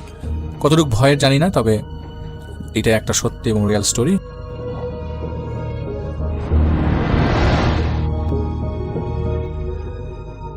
আসসালামু আলাইকুম রাসেল ভাই, আশা করি আপনি ভালো আছেন। আমি জানি আপনি সবসময় ভালোর দলেই থাকেন। আমি আপনার ভূত এফএমের একজন লিসেনার ছিলাম। ভূত এফএম আপনার যখন বন্ধ হয়ে গিয়েছে আমি তখন খুবই মন খারাপ করেছিলাম, কারণ ভূত এফএমটি ছিল আমার নিত্যদিনের শোনার একটি বিনোদনের একটি জায়গা। এবং পরবর্তীতে আপনি যখন ভূত.com শুরু করেন তখন আমি খুবই খুশি হই এবং ভূত.com-এর আমি সাইলেন্ট একজন লিসেনার। আমি আপনার ভূত এফএম অনেক আগে থেকে শুনে আসছি। তো রাসেল ভাই, আজকে আমি আপনাকে একটি ঘটনা পাঠাচ্ছি। এতদিন আপনার ঘটনা শুনে আসছিলাম, তো আমি হঠাৎ সিদ্ধান্ত নিলাম যে আপনাকে একটি ঘটনা পাঠাবো। তো রাসেল ভাই, সেই অনুযায়ী আমি লিখতে বসলাম। রাসেল ভাই, কথা না বাড়িয়ে আমি ঘটনায় চলে যাই। আজকে আমি আপনাকে যে ঘটনাটি পাঠাচ্ছি, এই ঘটনাটি মূলত ঘটেছিল আমার মায়ের সাথে। তো আমি কথা না বাড়িয়ে সরাসরি ঘটনায় চলে যাই। আমার নাম মোহাম্মদ হৃদয় এবং আমার বাড়ি, আমরা ঢাকাতেই থাকি। এবং আমার মায়ের সাথে এই ঘটনাটি ঘটেছিল আমার মায়ের বাল্যকালে, আমার মায়ের গ্রামের বাড়িতে। আমার মায়ের গ্রামের বাড়ি ছিল ময়মনসিংহ। তো আমার মায়ের গ্রামের বাড়ির বর্ণনাটি আমি দিয়ে নিই। আমার মায়ের গ্রামের বাড়িটি ছিল এমন একটি জায়গায় যেখানে শুধু একটি বাড়ি ছিল তখন, আমার নানু বাড়ি। তো আমার নানু বাড়িটা বিশাল বড় ছিল এবং আমার নানু বাড়িতে খুলি বলে না, ওই বাড়ির বাইরে যে একটা ফাঁকা জায়গা থাকে যেখানে অনেকে ধান শুকায়, মানে বাড়ির মানুষ ধান শুকায় বা ওয়াল পুঞ্জ দিয়ে রাখে, ওইটাকে খুলি বলে আমাদের গ্রামের বাড়ির পাশে। তো ওই খুলির মধ্যে, এবং খুলি ছিল আমাদের বাড়ির সামনে, এবং বাড়িটি ছিল 4 কোণার মতো, মানে চারপাশে ঘর করে, মাঝখানেও আবার একটু ফাঁকা ছিল। মোটামুটি মাঝখানে একটু বড়ই ফাঁকা ছিল, যে এখানে ক্রিকেট খেলা যাবে। যাই হোক, এবং আমাদের বাড়ির পেছনে একটি বাগান ছিল এবং বাগানের পেছনে একটি পুকুর ছিল এবং পুকুরের পেছনে একটি বাঁশঝাড় ছিল। বাঁশঝাড়টি মূলত বিশাল বড় ছিল এবং আমার নানুরই ছিল এই বাঁশবাগানটি। তো তখন অনেক আগের কথা, না হলেও এটা হবে 1998-99 সালের কথা। তো তখন আমার মা একটু বড়ই ছিল। তখন আমাদের যে বাঁশঝাড়টা ছিল, এই বাঁশঝাড়টা মূলত অনেক বাঁশ এবং আমাদের বাসারে মজার বিষয় কি, আমাদের বাসারে আমার নানু আনারস চাষ করত এবং বাজারটা একটু অপরিষ্কারই ছিল বলা চলে ভিতরের দিকে, এবং সেখানে বিভিন্ন ধরনের গাছ, পোকামাকড় এবং একটি ইয়া গাছ, কি বলে ওটা, জলপাই গাছ ছিল। তো এই জলপাই গাছকে ঘিরে আমার এই ঘটনাটি। তো আমার আম্মু একটু ডান পিঠেই ছিল, এবং ও একটি জিনিস বলতে ভুলে গিয়েছিলাম, আমাদের খুলি যেটা বলে, খুলিতে একটি কুয়ো ছিল। তো যাই হোক, ঘটনার মেইন পর্বে চলে যাই। তো তখন আর কি ধান কাটাকাটি শেষ, ধান ঘরে ঢুকানো হয়েছে এবং ধান জাল দেওয়ার সময় চলছে। তো মূলত আমাদের বাড়ির ভিতরে যে ফাঁকা জায়গাটা ছিল সেখানে মূলত ধান জাল দেওয়া হতো। আমার নানির প্রায় 7 জন ছেলে এবং 3 জন মেয়ে, আমার আম্মু ছিল 3 নাম্বার। যাই হোক, তখন বাকিরা সবাই জাল দিচ্ছিল ধানের মধ্যে, এবং আমার মা সহ আমার আরও 2 জন মামাকে আমার নানি বলে যে বাহির থেকে খেয়ার নিয়ে আসতে, মানে আমরা মূলত যেটাকে পোয়াল বলে থাকি, তো ওইটা নিয়ে আসতে। তো আমার 2 জন মামা এবং আমার মা মিলে খেয়াল নিতে যায়। ও একটি বিষয় বলতে ভুলে গিয়েছিলাম, আমাদের বাড়ির সামনে একটি নারিকেল গাছও ছিল। তো আমার মা যখন 2 জন ভাই মিলে খেয়ার নিতে যায়, তো তখন আর কি খেয়ার নেওয়ার সময় ওই নারিকেল গাছ থেকে নারিকেল পুঞ্জের মাঝামাঝি একটি নারিকেল এসে পড়ে। তো এটা স্বাভাবিকভাবেই কেউ ভয় পায়নি, মনে করছে স্বাভাবিকভাবেই পড়ছে গাছ থেকে। কিন্তু রাসেল ভাই, যখন একসাথে 3-4টি নারিকেল একবারে পড়া শুরু হলো, তখন আসল বিপত্তিটা। তখনই আমার 2 মামা এবং আমার মা ভয় পেয়ে যায় এবং তারা খেয়াল না নিয়ে বাড়ির ভিতরে দৌড় দিয়ে চলে যায়। তো আমার নানু আমার এলাকার মসজিদের ইমাম ছিল, তখন নানুকে এই কথাটি বলার পর নানু সহ তারা গিয়ে খেয়াল নিয়ে আসে। তো তখন ওই রাতে ওই ভূতটি, মানে এটি আসলে বোঝাই যাচ্ছে ভূত, কারণ এখানে অস্বাভাবিক একটি ঘটনা ঘটে। তো আমাদের গ্রামের বাড়িতে মূলত এরকম একটু সমস্যা ছিল। তো যাই হোক, এগুলা কেউ আমলে নিত না। তারপরে হয়েছিল কি, ওরা খেয়াল না নিয়ে পরে নানু নিয়ে আসে। নানুর সাথে এরকম আর কোনো ঘটনা ঘটেনি, কিন্তু ওই ভূতটি মূলত ভর করেছিল আমার মায়ের ওপর। যাই হোক, আমার মা এটি বুঝতে পারেনি, তখন সেরকম কোনো সিমটমও ছিল না। তারা যথারীতি পড়তে বসে এবং আমার নানি এবং আরও কয়েকজন মিলে তখন ধান জাল দিচ্ছিল। যাই হোক, সেদিন রাতটি কেটে যায় কোনোভাবে। তো আমার মা এবং আরও কয়েকজন ভাই বোন মিলে তারা পরের দিন সিদ্ধান্ত নেয় যে পুকুরের মধ্যে গোসল করবে। পুকুরের মধ্যে গোসল করতে সবাই নামে, আমার আম্মু নামে। তো সে সময় আম্মুকে পানির নিচে কে যেন টেনে ধরছে। আম্মু এই বিষয়টি খুবই লক্ষ্য করে এবং এক পর্যায়ে গিয়ে আম্মু কিছু পানিও খায় এবং সে পুকুর থেকে উঠতে পারছিল না, এবং সে চিল্লাচিল্লি করে আমার বড় মামাকে তখন ডাকা শুরু করে, ভাইজান আমাকে বাঁচাও, ভাইজান আমাকে বাঁচাও। যখন এই কথা বলে, তখন আমার বড় মামা করে কি পুকুরে লাফ দিয়ে আমার মাকে তুলে নিয়ে আসে। যখন আমার মাকে জিজ্ঞেস করে, আচ্ছা কী হয়েছিল, তুই তো সাঁতার ভালোই পারিস, তখন আমার আম্মু বলে যে নিজ দিকে জানি কে টানছিল। তো এই বিষয়টি একটু ভয়ঙ্কর, মানে আমার আম্মু ভয়ই পেয়ে যায় এবং পরবর্তীতে আমার নানুকে এই বিষয়টি বললে নানু কিছু ছুরা কালাম ফুঁকে দেয়। তো তারপর আর কয়েকদিন এরকম ঘটনা ঘটেনি। তো আবার বিপত্তি হয় একদিন, যেদিন আর কি আমাদের যে কুয়োটা ছিল ওই কুয়োটা থেকে আমার মা এবং আমার বড় খালা গোসল করছিল। সেই সময় আম্মু পানি তুলতে গিয়ে কুয়োতে প্রায় পড়েই গিয়েছে।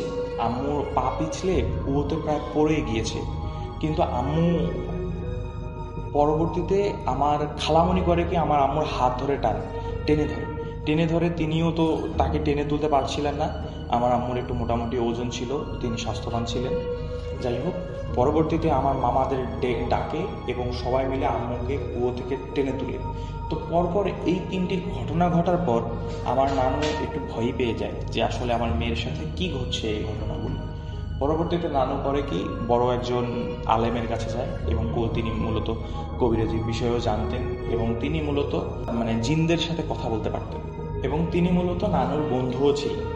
তো তো তার কাছে নিয়ে যাওয়ার পর যথারীতি নানু তাকে আম্মুর ঘটনাগুলো খুলে বলে, যে ঘটনাগুলো আম্মুর সাথে ঘটেছিল, এবং এগুলো খুলে বলার পর তিনি এই ঘটনাগুলো শুনে বুঝতে পারেন এবং পরবর্তীতে তিনি একটি কাজ করেন। তিনি তার সাথে থাকা জিনগুলোকে ডাকেন এবং তাদেরকে ডেকে তিনি আসলে মূলত আসল বিষয়টি শুনতে চান, এবং তখন তার একটি জিন তাকে জানান যে আম্মুর উপর একটি খারাপ জিনের নজর পড়েছে। আমার আম্মু মূলত একটু ফর্সা ছিল, যার কারণে নাকি সে খারাপ জিনটি মূলত তিনি বলেছিলেন আশিক জিন, এই জিনটি তার উপর ভর করেছে বা তার উপর চেপেছে। তখন সেই আমার নানুকে কিছু বিষয়ে করতে বলেন এবং কিছু বিষয়ে পরামর্শ দেন। আমার নানু মূলত পরবর্তীতে সেই বিষয়গুলো পালন করেন এবং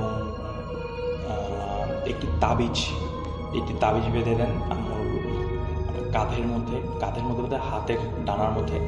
পরবর্তীতে তিনি এই তাবিজটি 6 মাস রাখতে বলেন এবং 6 মাস এই তাবিজটি রাখা হয়। এর মাঝে আর কোনো সমস্যা হয়নি। আমার এখন আল্লাহর রহমতে সুস্থ আছে। এই সমস্যাটি সেখান থেকেই শেষ হয়ে যায়। তো রাসেল ভাই, আমার মায়ের সাথে ঘটা এই ছিল একটি ঘটনা। যদি ভালো লেগে থাকে আমার ঘটনাটি অবশ্যই ভূত.com-এ শেয়ার করবেন।